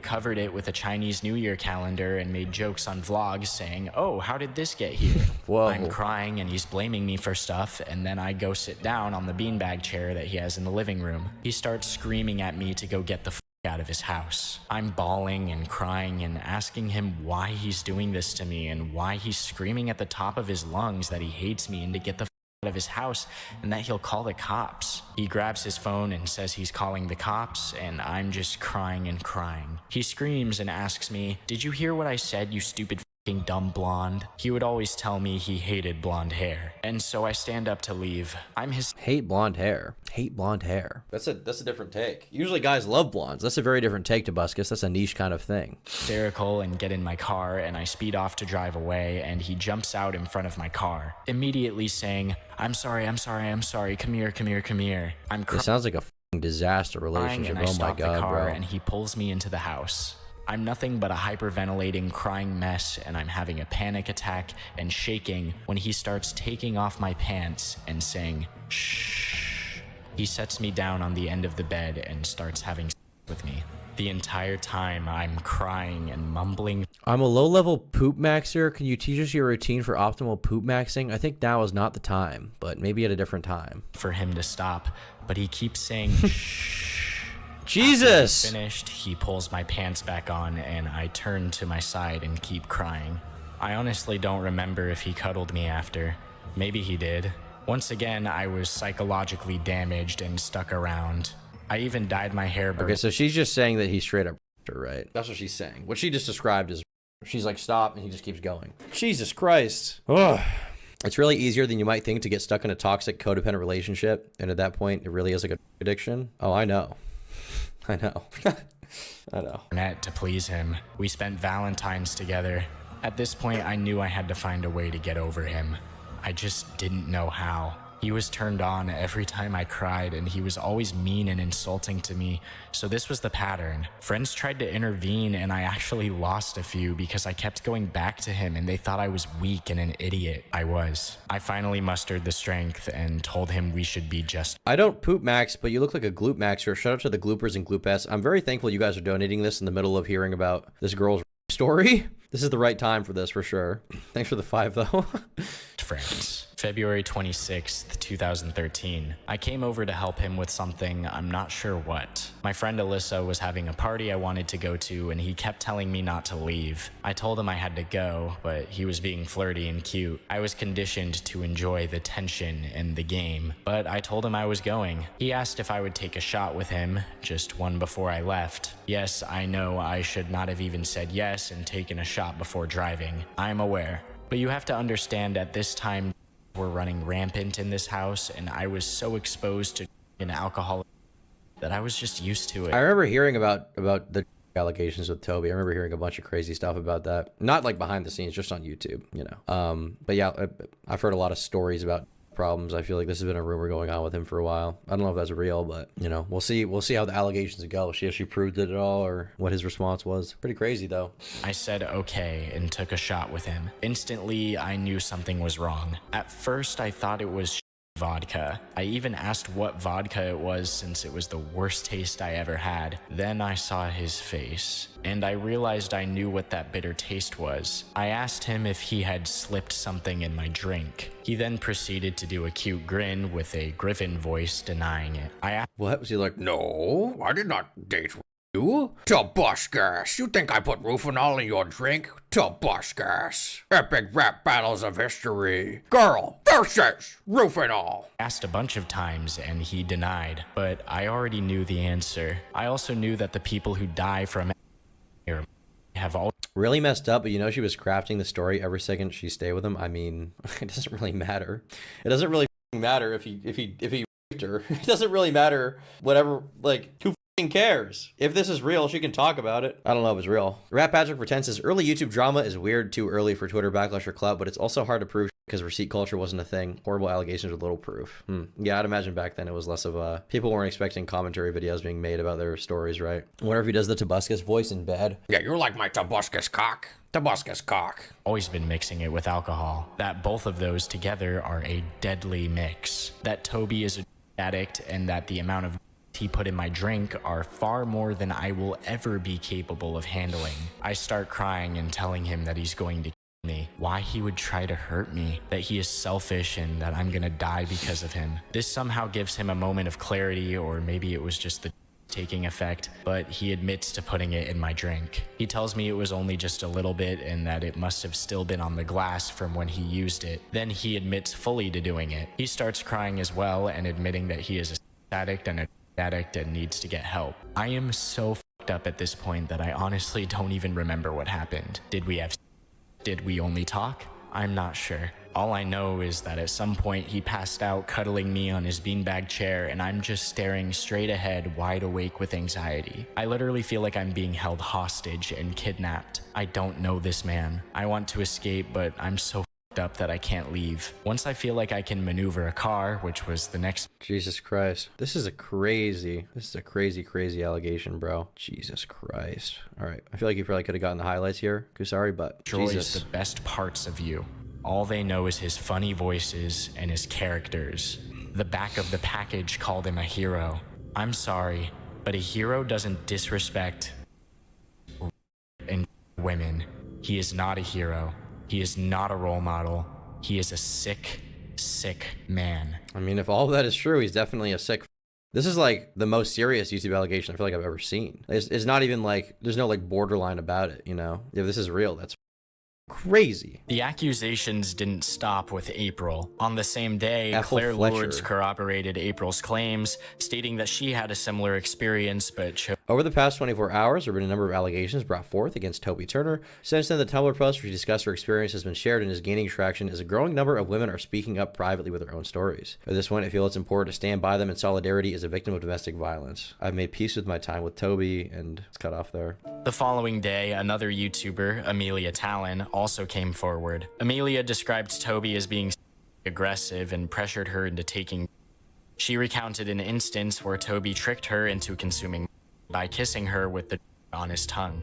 These allegations were met with mixed reactions. While some women, like Tara Babic, defended Toby by Tara Babic, it's Babcock. How do I subscribe via the iPhone app? You press the subscribe button. Sharing their positive experiences, they also acknowledged that he had significant issues with and dishonesty. Tara refuted claims of non-consensual use and detailed how Amelia had willingly taken and slept with Toby the first day they met, despite being married at the time. You did watch Amelia Talon's video where she talked about Toby. I was actually the girl that she mentioned in the video who introduced them. And one thing to kind of prove that everything is based on perspective is that she left a lot out in that video. She completely victimized herself, which is fine. I mean, some happened to her, but she didn't mention that when I introduced them, she was married and she went ahead and slept. Tara Babcock. I never even heard of Tara Babcock. With him the same day of her own accord. Oh, so I guess this girl is saying that Miss Fletcher was complaining about him cheating, but also was cheating. I mean, that knocks that down, but she's still around. Jesus Christ. Right. Tara rates positions. Low doggy, a 9. You heard it here first. I can look at him. I can't do it. I can't do it. I feel bad, but I just, oh my God, it just gets worse. It's called the and stuff. I wanted to try something new that I'd never tried before, and I believe everything she says. And took the same day of her own accord. And the reason that I stopped talking to her, among many other things in our relationship beforehand as models and as gamers and as friends, was because on the car ride home, she told me that she, something along the lines of, finally knows what love feels like. And to me, that was just like, this is crazy. And then being that head over heels for Toby had the audacity to make this video later down the line without mentioning all of those things and completely victimizing herself just makes it seem. Well, I mean, you can be head over heels for someone when even if they do something horrible, you can still be, she could still have been raped even if everything she's saying is true, right? So scummy to me. I made a video about a year ago, if not longer than a year ago, called My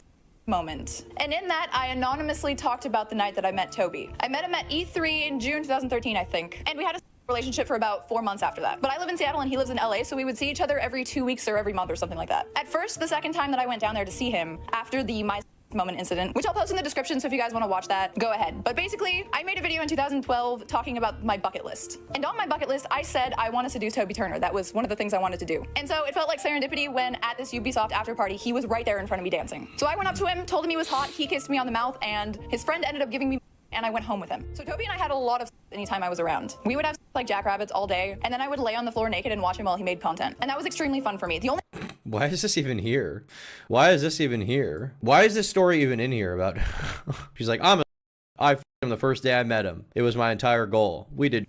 only thing I didn't like was his affinity for he always wanted me to take, and the way my body reacted to was literally like it obliterated my Oh, so she's corroborating the story, or the addict's story. stomach. I would eventually end up throwing up every time after the high kicked in, and then for the next like day and a half, I would lay in bed with my stomach aching and just feeling like complete. And something I did notice with him and other girls was that he was pushing a little bit too hard. Like there was a girl that he brought over who seemed really, really into him. And you know when you have like that kind of status, that celebrity status, How is she present for that? where someone wants to sleep with you because they've been crushing on you for a long time, you do have that kind of power over someone, and with that power does come responsibility. But I think it's a little bit ridiculous for someone like April, the girl who made the Tumblr blog post, to sit up on a high horse and say that she's trying to protect the children who are watching him. Because I mean, what idol has anyone ever had who was a rich guy and wasn't into and rock and roll? That's a pretty common thing. Welcome to the real world. Your idols are not who you think they are. Okay, well, yeah, but the point of her post, if we're going to view it charitably, the point of her post in the first place is to be like, he to me. It's not just about rock and roll. It's she basically says that he her. She says that. So that's not really, like, it doesn't really, it kind of supersedes everything. Your idols are just like everyone else, and they succumb to the pressures of being super popular as well. It's hard, and Toby strikes me as someone who needs a lot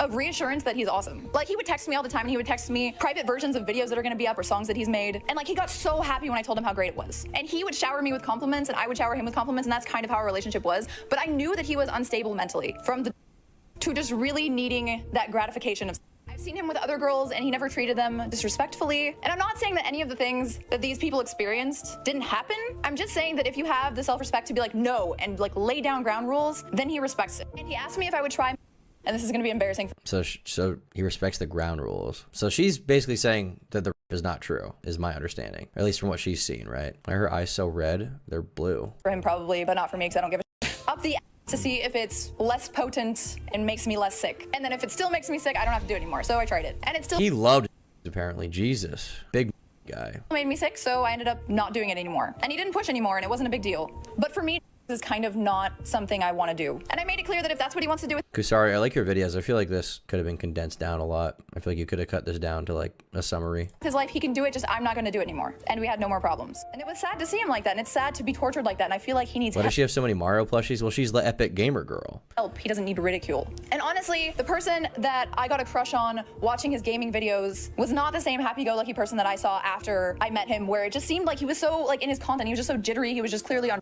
He looked less healthy than usual. It looked like he was aging him, and I was worried about him. Basically, what I feel like is there are a bunch of fangirls that see Toby as so attractive and so smart and so awesome, and they want to make content with him, and it's not necessarily an attention thing, but it can be. And then they get to meeting him and knowing him, and they end up doing anything for him because he's like their idol, instead of actually having the self-respect to be like, whoa, these are the boundaries, this is the kind of person I am. Okay, you're not gonna have a relationship with me, I'll leave. And like when you read the blog post from that girl April, it's just like she keeps going back, and you know, at some point, you know, fool me once, shame on you, fool me 100 times, it's kind of my fault too. And I'm not saying that Toby is without his flaws, because he is definitely. I mean, this is true to an extent, yes. You know, you got to have self-responsibility. You got to take responsibility for what you're doing. You should stop going back to that person. But if he her, like, it's just, it supersedes everything, right? If that happened. I don't know that that happened, but if that happened, that supersedes everything going on here. Definitely a sadly flawed human being. He's fighting demons that none of us understand. So to sit there and judge him just because you saw him as someone who is some heavenly non-human being because he was an idol to you is just a little ridiculous. I've never had him force himself on me. I've never had him feed me anything without my knowledge. When I firmly say no, no meant no. And I also saw him interact with a lot of other girls. So I feel like these girls that are making these hate posts about how he's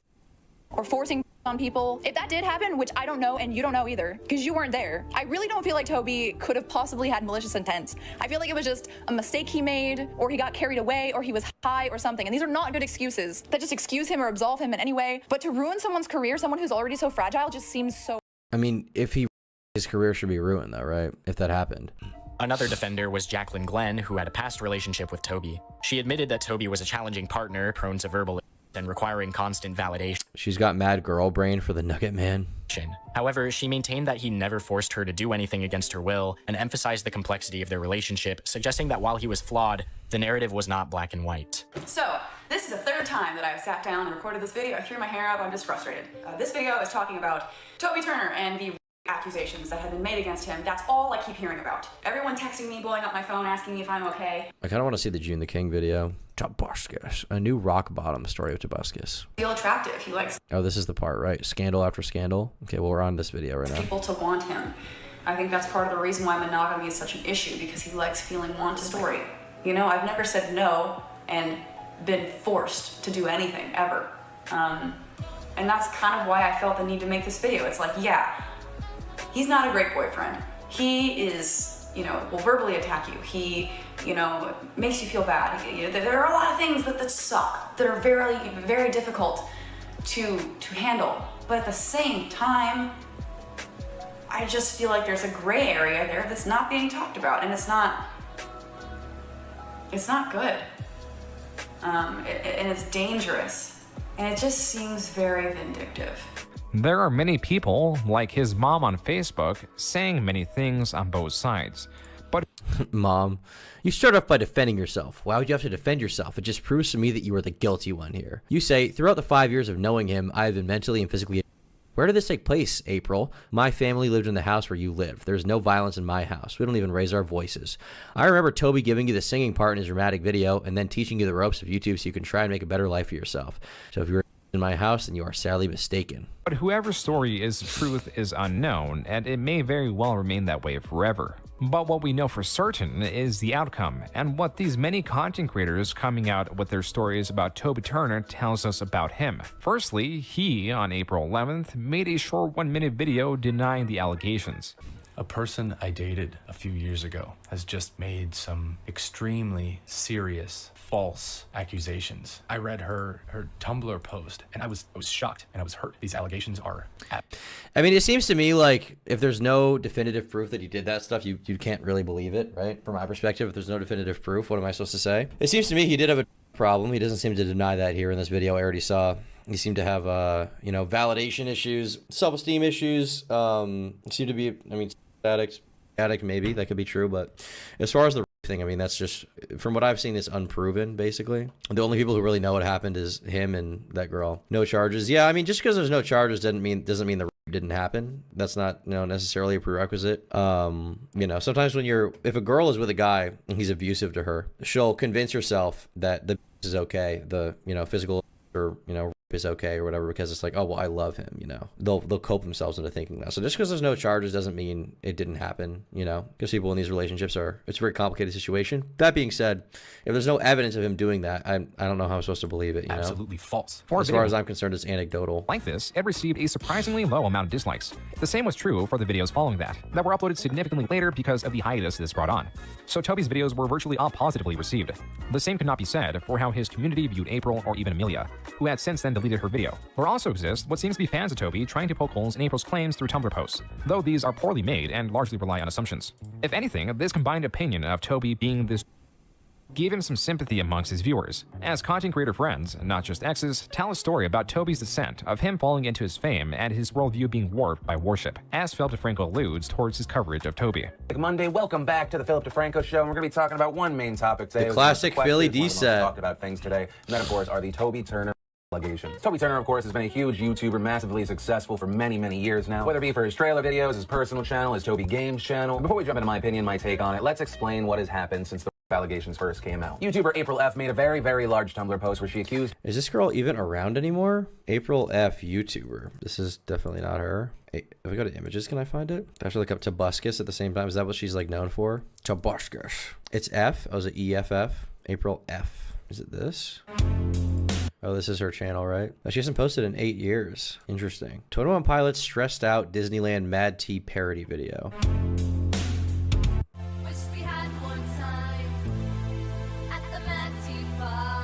Okay, I can't watch that. I can't do that to myself, my friend. The one that got away, the Civil War cover. Oh my god. It's her and Tobuscus. Rip old Philip DeFranco. Thanks for the 5. I'm legit surprised this is one of the videos that got requested. This is the longest you've stuck around for one of my vids. Thank you. Okay, well, the thing is, Kusari, it actually wasn't requested. I just saw it and I recommended it and I wanted to watch it. That's how I found out about it. I have bad attention span, so I'm sorry. But good video. Kusari, I do think you could have condensed the allegation part a little bit more, like June the King did. You could have condensed things a little more, but it's a good video. Toby Turner of... The post is called The Truth About Tobuscus. If you want to read it in full, I'll include a link down below. And in the post, she describes having an on-again, off-again relationship with him for 5 years that was riddled with emotional, physical, where he her one time. Scandal after scandal. Were there more scandals?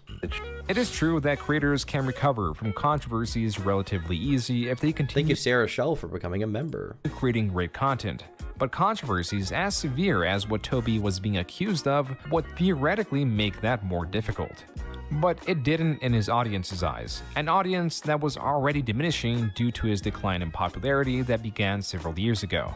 This is to say that it didn't hurt his view counts more than his lack of motivation and uploads already was. Yeah, it seems like this controversy kind of killed his vibe, his role, you know, from what I could tell, unfortunately. What it was hurting was his ability to break into, unless it's true, in which case, fortunately, traditional media. Karma. Just take a look at his credits on his wiki page. Notice how only 2 credits are given beyond 2016. Wow. One as Almond Butter Guy for Hyperlinked, and the happened playing the supporting role of Reynolds. He even had a role, though minor, voicing Ant-Man for a Marvel mobile game. Really? But like this toy line and he seems like he would pull off Ant-Man pretty products well. Promoting him, it vanished.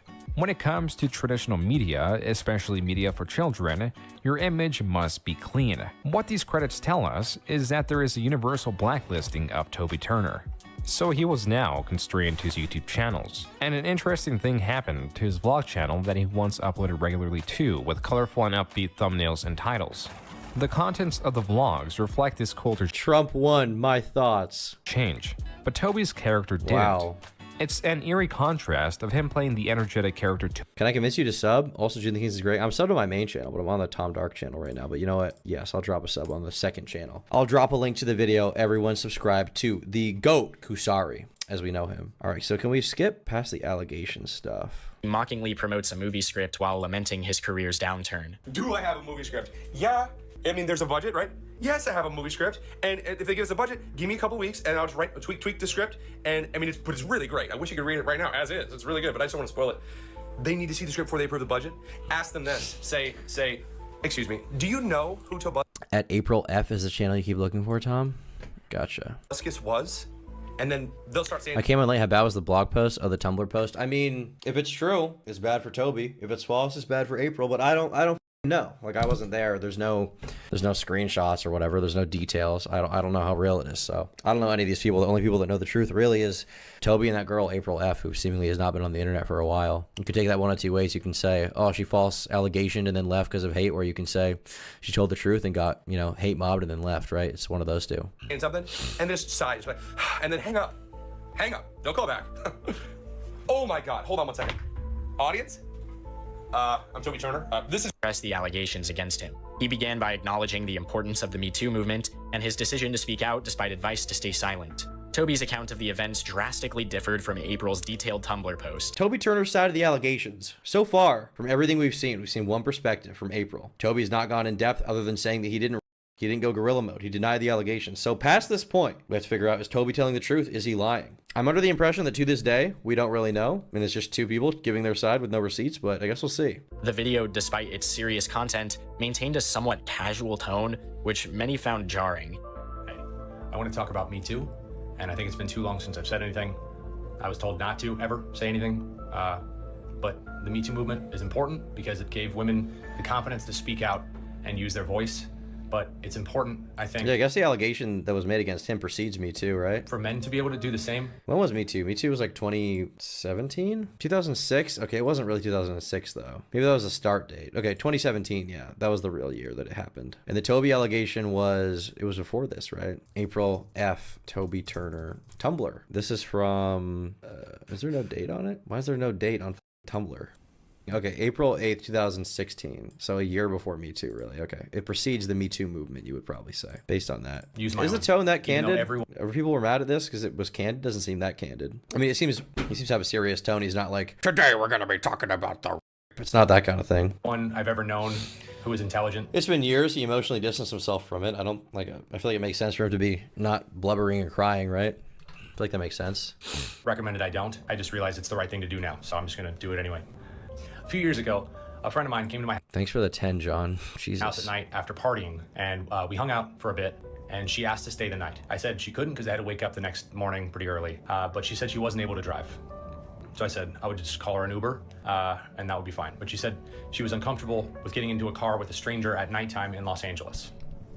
I said, okay, and nothing was gonna happen, because at this point we were friends. Thanks, Cody. And this just wasn't that kind of relationship. She said she was uncomfortable sleeping by herself, and she asked that she sleep in the bed with me. I said, okay. And then she asked me to cuddle her, and we cuddled, and nothing else happened. There's a post that sort of tries to debunk everything. If you want to read that, link in the description. But I don't want to get into a tit for tat here. We were friends for years after this night. We made dozens of videos together. She sang. So this is a completely different story than what she told, right? She said that he basically her and then her, right? That's what she said. He's saying something completely different. Completely different. I mean, there's no receipts for any of it that I've seen. I guess there's a debunking post. Debunking April F. Can I find that original post? April F. Tobuscus. Tumblr post debunking the whole situation. Okay. My song. We got the post here. Toby Turner rape allegations debunked. A lot of people aren't going to want to read this, but some are going to have to with an open mind. I've been digging and I've come to a conclusion. April Fletcher, is an ex-friend who's setting out to destroy Toby's career. Given the insane amount of claims over the past few weeks and the amount of contradictions found in April's story, I've decided to mount it all onto one single Tumblr post. It's ironic because this whole drama started from a Tumblr post and now it's being debunked in a Tumblr post. Feel free to share this around so more people can know. Now, onto the proof that April F is a liar. April's awkward history. Before I go on to the actual evidence of the contradictions and inconsistencies and giveaways that April's full of, let's venture into April's history with Toby and Olga, shall we? Keep in mind, this whole post is co-signed by Toby Turner himself. He says this is the based God analysis. 11%, charge your phone. Okay, quick rundown of the Tumblr post. April is jealous whenever Toby hangs out with other girls, most notably Olga K, who she apparently didn't like. This post, Hidden Agenda 98. Olga/April/Toby. There's so much stuff here. Oh my God, bro. I'm not making a Tumblr account. John with a 5. Still nothing on the Iron Sword allegations. True. I think he has a diamond sword personally. I think he has a BWC diamond sword. April is jealous whenever Toby hangs out with other girls, most notably Olga K, who she apparently didn't like. April says the reason why was Toby cheated on both of them at the same time. Based God. In the Tumblr post, it stated that she favorited a tweet someone made calling Olga jealous that April was dating Toby. Need more evidence? Olga even confirmed that Toby has a new girl recently, and April even favorited a tweet by a fan stating that Olga is jealous, which I found pretty ridiculous, but that's besides the point. And to add more fuel to the fire, April blatantly states that she does not like Olga. Then at a later date, contradicts herself by stating that haters are just jealous fans. Were you not just hating on Olga a couple of days ago? Yeah, take a look. April didn't like the fact that Olga was dating Toby. She took to insulting her. Things you should not talk about on vlogs. Your pimples and herpes mouth. There's more. Just not sure if they're as gross or contagious. By April Ferocious. April was pretty jealous when Toby was with other girls. April F. OMG, a male and female are smiling and having a good time. They totally have a thing for each other. I ship it. Oh, the feels. The feels. If you look at the comments in the Instagram picture, a lot of people are questioning whether... Okay, so this is just from the other post they're compiling. This reinforces Olga's mention that April spread rumors about her a couple years back and she couldn't see her side. At Beaches Dotions. Same girl spread rumors about me many years back. She's been doing this for 4 years. This for many years. Hard to see her side knowing the past. April Rogers says, would you be cool with the girl he's cheating on with you? We didn't like each other, and that post is only one-sided. Telling people he dated us at the same time isn't a rumor. I'm not trying to get her into this. April clearly saying she doesn't like Olga. Hey, YouTube, how about you not suggest videos of people I don't like, e.g. my dude's ex, my ex, that creep, the boobs that pass as women. Haters are just jealous fans who don't know how to handle it. What am I getting at? April has a very nasty personality and a not hard to notice case of jealousy. The way she insults Toby's ex and current girl all the time, insults Toby's fans, and overall just shows obvious signs of jealousy. It's clear she's no saint.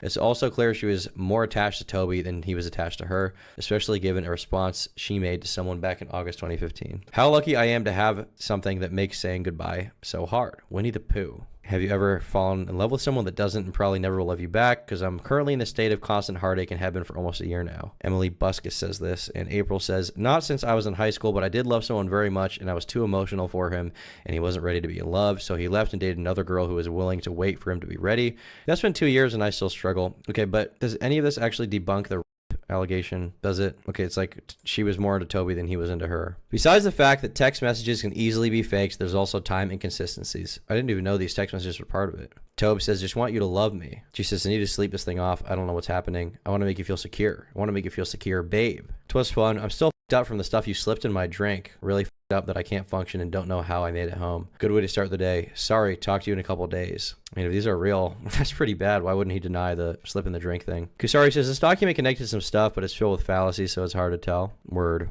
She says in the Tumblr post that after being on the 26th of February, she was able to drive a car the next afternoon from Toby's house. Once I feel like I can maneuver a car, I drive home. Yet the text messages take place in the morning from 8:40 to 14:10, February 27th, between 8 a.m. and 2 p.m. By her flawed logic, she texted Toby at his house about her at his house before leaving his house, because that makes a whole lot of sense. No. I mean, the times could just be wrong. I don't know. This is not very convincing to me so far. She definitely could have been a jealous ex. She definitely could have been clingy or crazy, but is there anything in here that debunks the allegation specifically? I would like to know. In April's Tumblr post, she says she still loved Toby even after the but just because that doesn't really mean anything. People who are f***ed up and have been can sometimes still have very complicated feelings about the person that did it to them. All right, John Smith, enjoy your time out. Jesus Christ. Sorry, Seth, you got destroyed. That was a little too much, bro.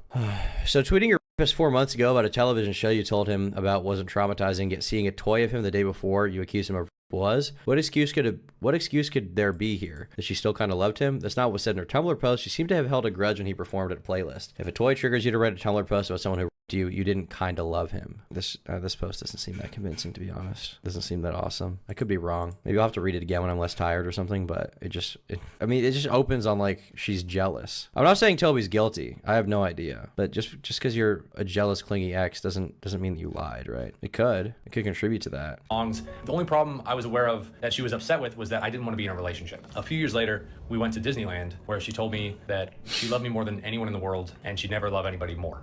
And I told her we could continue to be friends, but nothing more than that was ever going to happen. And I would appreciate it if she just wouldn't say stuff like that, because it made me uncomfortable. And then she said that I had the wrong idea and that she had a boyfriend at the time, and also that he was accused of by a Tumblr post, or by a woman who made a Tumblr post about her boyfriend.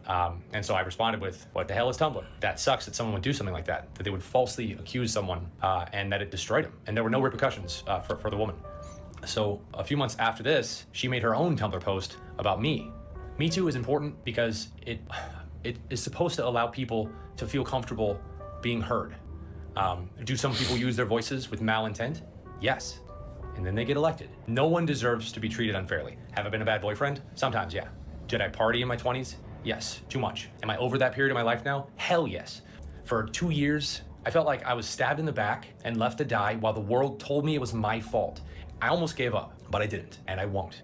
So, give me my show back and my book deal for young adults. Stupid line. Jesus.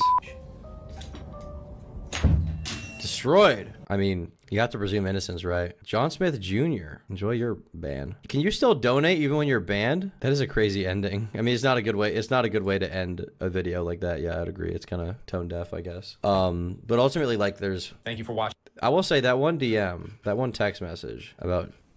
I didn't see that in the original allegation. I'm going to check it again. The truth about Tobuscus. Well, this is the original post, is it not? Is this not the original one? This is, but I don't see any screenshots linked. Did she post those on Twitter or something? Where do these allegations come from? Where did these screenshots, did she tweet them out? I'm so perplexed. I'm very perplexed. Maybe it says here. One thing a lot of people overlook, her text proof. Watching this.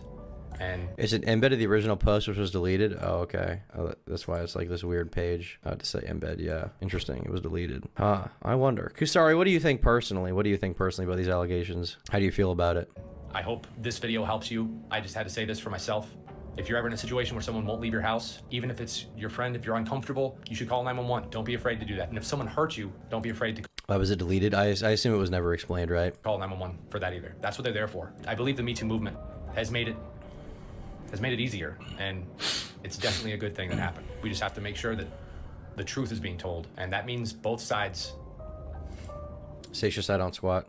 Thanks for watching. I'm gonna roll out of frame. It's a good ending. The accusations and ensuing controversy significantly impacted Toby's career. His attempt to reignite his channel with sequels to his past successes failed, leading him to embrace a more candid and frustrated persona. What's up, audience? It still gets access to my videos. Thanks for coming here, by the way. I know it's a pretty big deal. That means that you probably navigated to my channel on your own. People hate this kind of shit, by the way. The audience hates YouTuber complaining. My channel's dying. That used to be a big thing with Philip DeFranco. Everyone would make fun of him for. YouTube is shadow banning my channel. And they really weren't. What's the one thumbnail? Philip DeFranco, my channel is dying. It was like some crazy thumbnail. I can't even find it now. All the commentary guys used to make fun of it. I actually like Philip DeFranco from everything I've seen of him. I don't watch him that often now. Maybe I could use him to get the news or something. Maybe I could use him to get the news on stream at some point. But generally, oh, this girl. I've seen this girl all over Twitter, bro. Tobuscus is doing, and then you just saw there was a video there, and then you clicked it because it didn't show up in your subscription box. And you probably don't have notifications. If you do, oh, thank you.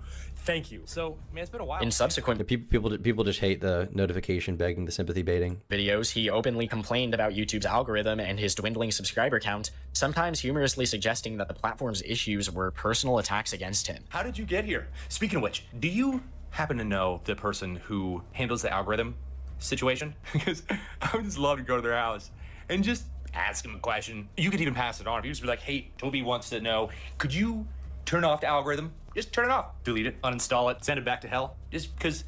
Once again, like this kind of people hate this. People hate this, like YouTuber frustration, and it's because YouTube is, you know, there are exceptions, of course, but YouTube is a meritocracy in the way that if you're making good content, and when I say good content, I don't mean like the highest quality. I mean content that people want to see. If you're making content people want to see, John Smith III, enjoy your band. If you're making content that people want to see, people will watch it. They'll find it. I mean, the algorithm, all the algorithm does for any YouTuber who's ever complained about YouTube, which, you know, there are some people who are censored and they get videos demonetized and stuff like that. But generally speaking, all that YouTube does is they serve videos to people, right, that they want to see. And the incentive to doing that is they want to make money off of advertisers, right? That's the whole point of YouTube. That's the whole point of what they do. So anything beyond that, generally, apart from a few fringe cases where they delete people's channels, is like, it's hard to complain about. Google, get rid of the algorithm now. This is Code Brown. Yeah. I find it to be a very cringe thing when YouTubers complain about like the state of their channel. Because like the audience doesn't give a all the audience wants to see is good content, you know? They're not your best friend. They're not your mom. Complain to your friends about your YouTube channel not doing well, not your audience. They're not your friends. Because then, well, let me tell you what happened. People that would subscribe to content, they would see the content. It's crazy. I mean, it's funny because it's like, wouldn't they think of that? But they haven't. No, that's why it's important. If you know the person who does the algorithm, just tell me who it is. I just show up at their house and be like, hey, Margaret. Show up to their house. Nice to meet you. I found you. Unlike people can do to my videos. Oh, we would have a laugh together probably. And yeah, it would just be great. Because I don't think they realize that when you post a thing, you know, then there's 6 million people that are like, I want to see these things. And then there's 6 million of them don't see it. They don't even have But I don't think that's it. I think probably some of it's inactive accounts, and a lot of it is probably people just not wanting to watch your shit anymore, bro. It's hard, you know. It's a hard thing to accept. The thing is, it'll be in their subscriptions if they check. If you go to your subscriptions, it will be there. But like, what are you really expecting to happen from this, right? If people aren't clicking on your videos, they just don't want to watch them, generally speaking. The chance to see it. So if they could, instead of doing it like that, which is a fine way to operate, you know, I'm not knocking out YouTube's decision right now. Demonetize. But I just think that it would be better for me if, when I post content, you guys could see it. And some of you guys can't see it. And by the way, good job. How the hell did you find this video? Someone must have sent it to you directly. That's the only... I think the way that they're doing it is just maybe suboptimal. This shift in tone became much more pronounced in his vlog channel, where he began discussing controversial topics much more openly. By 2020, Toby's content had taken a sharp turn, with him often recording from his Tesla, discussing political topics in a style that seemed out of touch with his previous... This is like the vaccination discussions arc, right? Persona. One such video, An Uneducated Guy Talks About Deadly Virus, uploaded on May 29th, 2020, saw Toby sharing his opinion. He says, from what I understand, sub feeds only make up 1% of your views. I don't know if it's 1%. It's probably relatively low, but that's because if somebody's watching your channel a lot, your videos are just going to be in recommended. Most people don't check their sub feed. Most people just check their recommended, right? So that's why that would be the case, basically. Like generally, when I go on YouTube, I don't check my sub feed every day. I just go to my homepage and I'm just like, oh, there's the content I want to watch. There's the channels I've been watching recently, right? That's generally how it is. So yeah. Opinions on. I don't know what it's like to be in a place where there's still lockdown going on. But you know, who knows? I mean, maybe it is best to just continue to starve the economy until everyone dies. You know?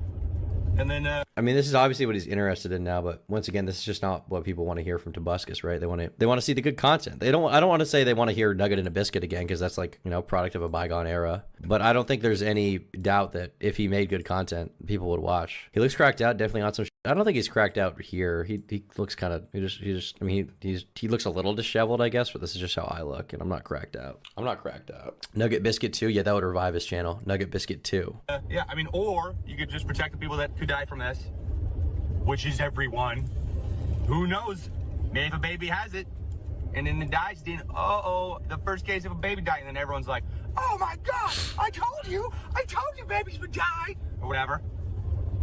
You know, I read the book The Stand by Stephen King, and man, it is awesome. It's a good time to read. I love that I can sit like this and never touch the steering wheel or the gas or the brake. Thanks for entertaining me through my divorce. Jeez, good luck with that.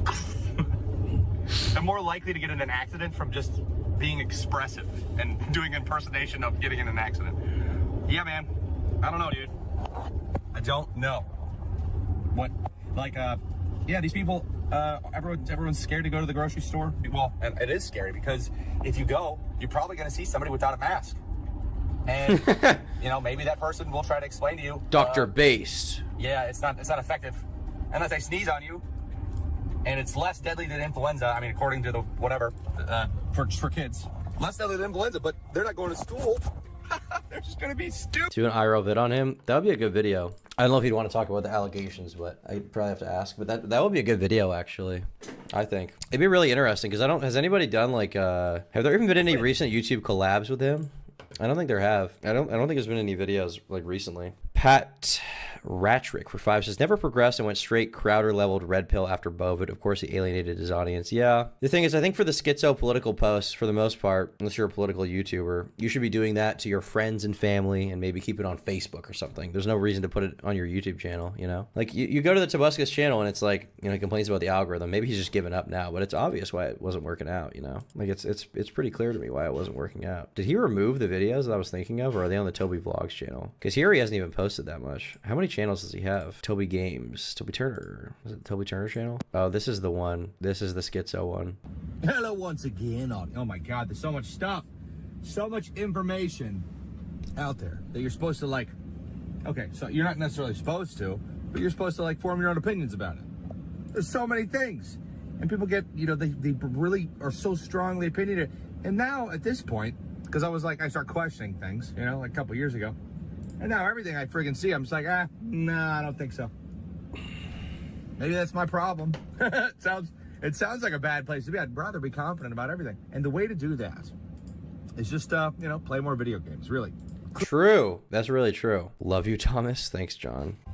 Our kids are our future, and it's... He let himself go? Not really. He aged. You gotta keep in mind, he's like, is he almost 40 now? Tobuscus age. Yeah, I mean, he looks pretty good for 39, to be honest with you. He looks better than most 39-year-olds. Not a good one. You know? Well, it's actually more deadly than influenza. I know you're typing that. I know you're starting to type that. But you're wrong. Maybe. I don't know, I just talked to a doctor about it. His fidgety and animated delivery combined with his child entertainer persona made for an unsettling mix. The comments on his videos reflect a divided audience. Some labeled him as unstable or psychotic, while other fans expressed joy that he was still uploading. Others appreciated his alignment with their beliefs regardless of the topic. This was the beginning of a much more erratic phase in Toby's online presence, which continued to spiral as the pandemic progressed. Now, let's take a critical look at Toby's journey in 2020 and beyond, highlighting his transformation into what many would label a lolcow.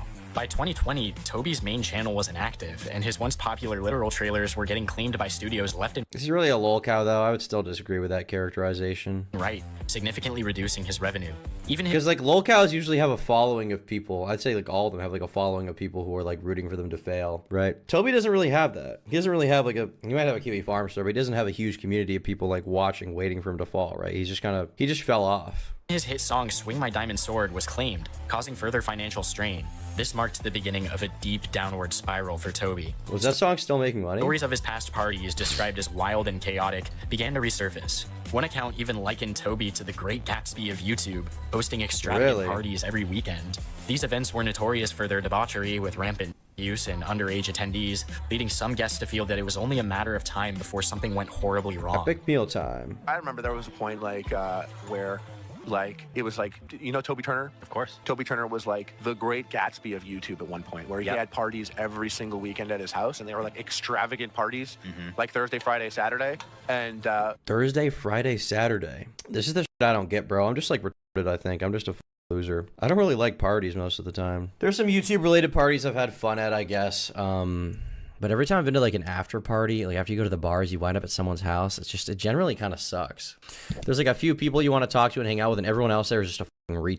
That's generally how it is. There's like a small group. There's a small squad. And the biggest problem is you can't really truly hang out with them because there's all these other fucking idiots around. Oh, did you party for half a week? Sounds like shit. Yeah, I mean, partying Thursday, Friday, Saturday, that's a fucking bender. That's what that is. That's a straight up bender. Okay, Alex. I just remember going to those I parties. think you hate people. I don't hate people. I love people. People are like the point of life, bro. Connecting with other humans, you know?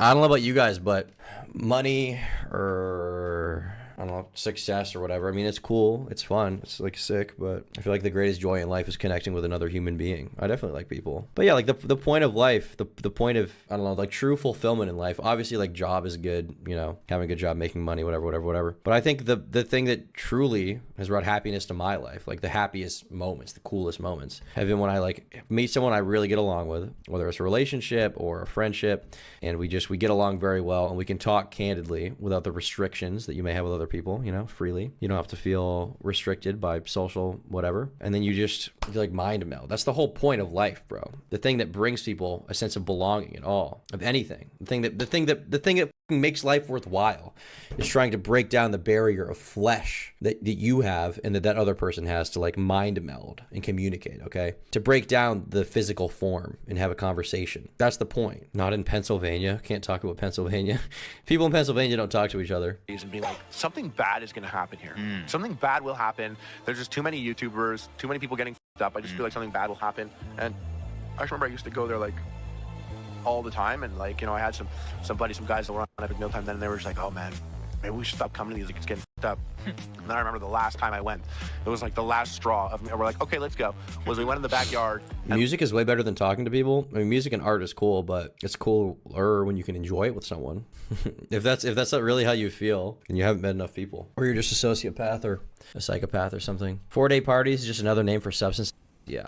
And like in the hot tub was like someone that I recognized from like Fine Brothers. Like, what sign are you? I'm not even gonna dignify that with a response. Like Teens React. And this is like a party. There's like going around and drinking, going around. We walk in and I look in the back. I'm like, yo, that's one of the kids from Teens React. Like, we leave now. Let's go. That was the last time I was there. But anyone who's ever been at a Toby Turner party, who's ever gone to any of those, they've been up. They know that. They got up. Everyone's been at those parties. Everyone, like every YouTuber, they've ever been like, well, I remember I really like Harley. I think he's cool. I haven't talked to him in a while. We did that one podcast. Harley is genuinely a very cool person from my perspective. At a Toby Turner party, and they were on ecstasy probably. Yeah. Everyone. Those were the days, huh? Crazy. Those were the YouTube days, right? You know what's funny is like my experience on YouTube going through so many phases. As his career faltered, Toby felt increasingly isolated and canceled. With his viewership dwindling and his vlogs averaging less than 10,000 views on a channel with almost 2 million subscribers, Toby seemed desperate to regain attention. Big ouchie. He began discussing controversial topics, likely in an attempt to re-enter the algorithm's favor. However, this strategy did very little to boost his views. This sense of isolation from the YouTube community may have influenced his ideological shift. By 2021, his content had become sporadic and increasingly erratic. A notable video from July 16, 2021, captured his chaotic thoughts and disjointed rants about America and censorship. It is kind of funny though. They're like, oh, white people, you have slaves. Like, no, none of us do. None of us do. I mean, do any of us? Because I don't think any white person was like, hey, I didn't know you could still have those. Nobody would be like that. But in Africa, they don't let their slaves sleep inside. They sleep outside in the den, no air conditioning. This guy's the GOAT. In the heat. This guy's the GOAT. Dogs better than they treat humans. He's raging against the woke media. The woke left. It's a cultural thing, right? Oh, just leave them. Just leave them on their island. Kind of a cringe take on Creator Clash and Froggy Fresh. Harley was wrong. I mean, maybe he was. I don't really give a I still think he's cool. Harley was cool until the IDub stuff. Bro, this is just such a gay take. Like, because a person has like one cringe opinion, they're just like forever like bad. Like they're forever just a loser. If you say that, then you probably only liked him because Sam liked him for a little bit. And that's fucking. Tom, should I take a third double shot? If you say no, I still am. You should not do any kind. I'm a hypocrite in this regard, but the less the better. But yeah, that's a thing to think. It's like, this guy had an opinion I disagree with. I don't like him. Who cares? I like Harley. You don't have to like him. Sam is cool. Harley feels like he has no loyalty. I don't think he has no loyalty. I think he just disagreed with the popular opinion at that time. If you think someone's wrong, are you just supposed to be loyal to them to the end? Like, Harley never on Sam or said he was a bad person. He was just like, I disagree with the way that people are talking about this. He lost a lot of respect. Well, he lost respect from like the MDE crowd because he had just only recently gotten it, right? Why are you upset about their opinion? Because their opinion's because it's stupid. Why are you so upset about their opinion? Because they're wrong. It's basically my job to say your opinion's wrong. It's like, well, I mean, we could give them air conditioning, but they don't know. Like, well, we could tell them that it's illegal to each other and cannibalize each other. You know, there are places that do that. And, well, that's a pretty cool law. If you can establish that law, like, I mean, we did it. You know, there's not a lot of cannibalism here, but you know what? It is actually coming back. Have you heard? There's a cafe in California. It sells human parts. And they've been teaching kids about this cannibal god. Oh my god. This was a precursor to his even more controversial turn in 2022, where he began uploading daily vlogs filled with divisive topics. He met up with Kyle Rittenhouse, a polarizing figure in American politics who, you know, two people, and brought significant attention. In the vlog well, okay, Kusari.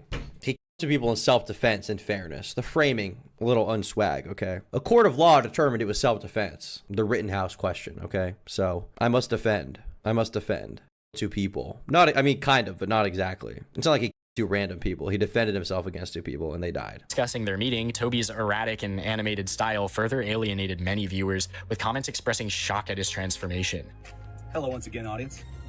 Hope I didn't lose you yesterday, because I posted a picture of me being with this fella by the name of Kyle Rittenhouse that my buddy was working with, and I really wanted to meet this kid. I was so excited. I wanted to meet him ever since I saw the whole video where he unfortunately took the lives of a couple convicted cows. And he didn't go looking for that. They attacked him first. It's not like he was like a hunter. People should stop praising him for hunting cows. He didn't even know. He didn't know they were cows. He probably thought they were black.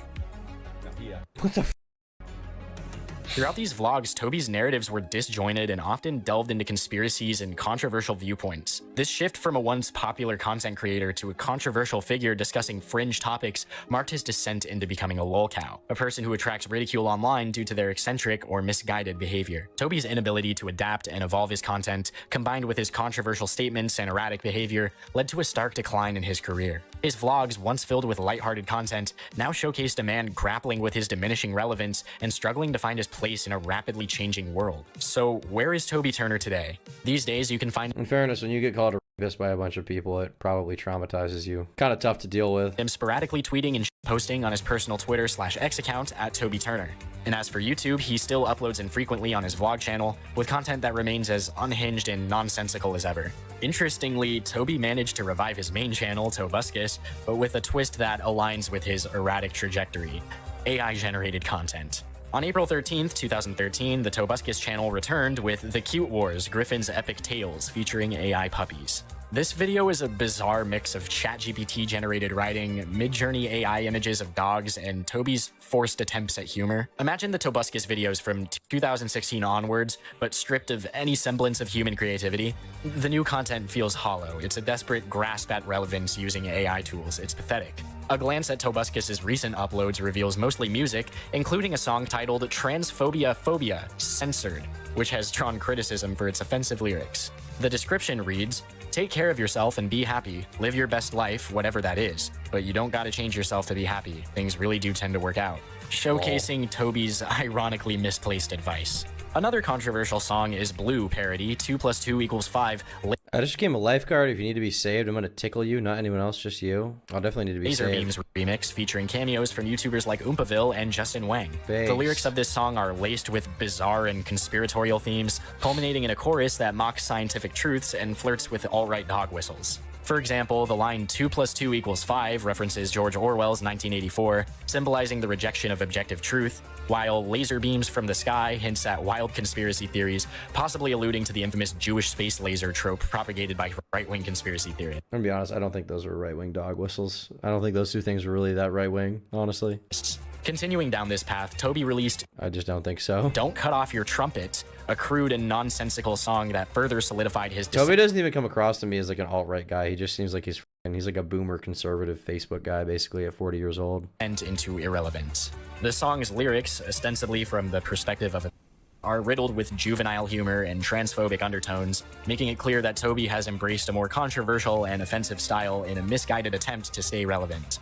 Recent highlight. You seem to be trying to be softer in videos now. That's fine. Is because you want to do collabs with more sensitive online figures. Softer. Do I seem softer? I mean, the main channel videos have gotten, for a while at least, they were less aggressive because I was, you know, changing the format a bit. I feel like on Tom Dark, if anything, I've gotten less soft, more retarded. Because you're trying to do collabs with more sensitive online figures.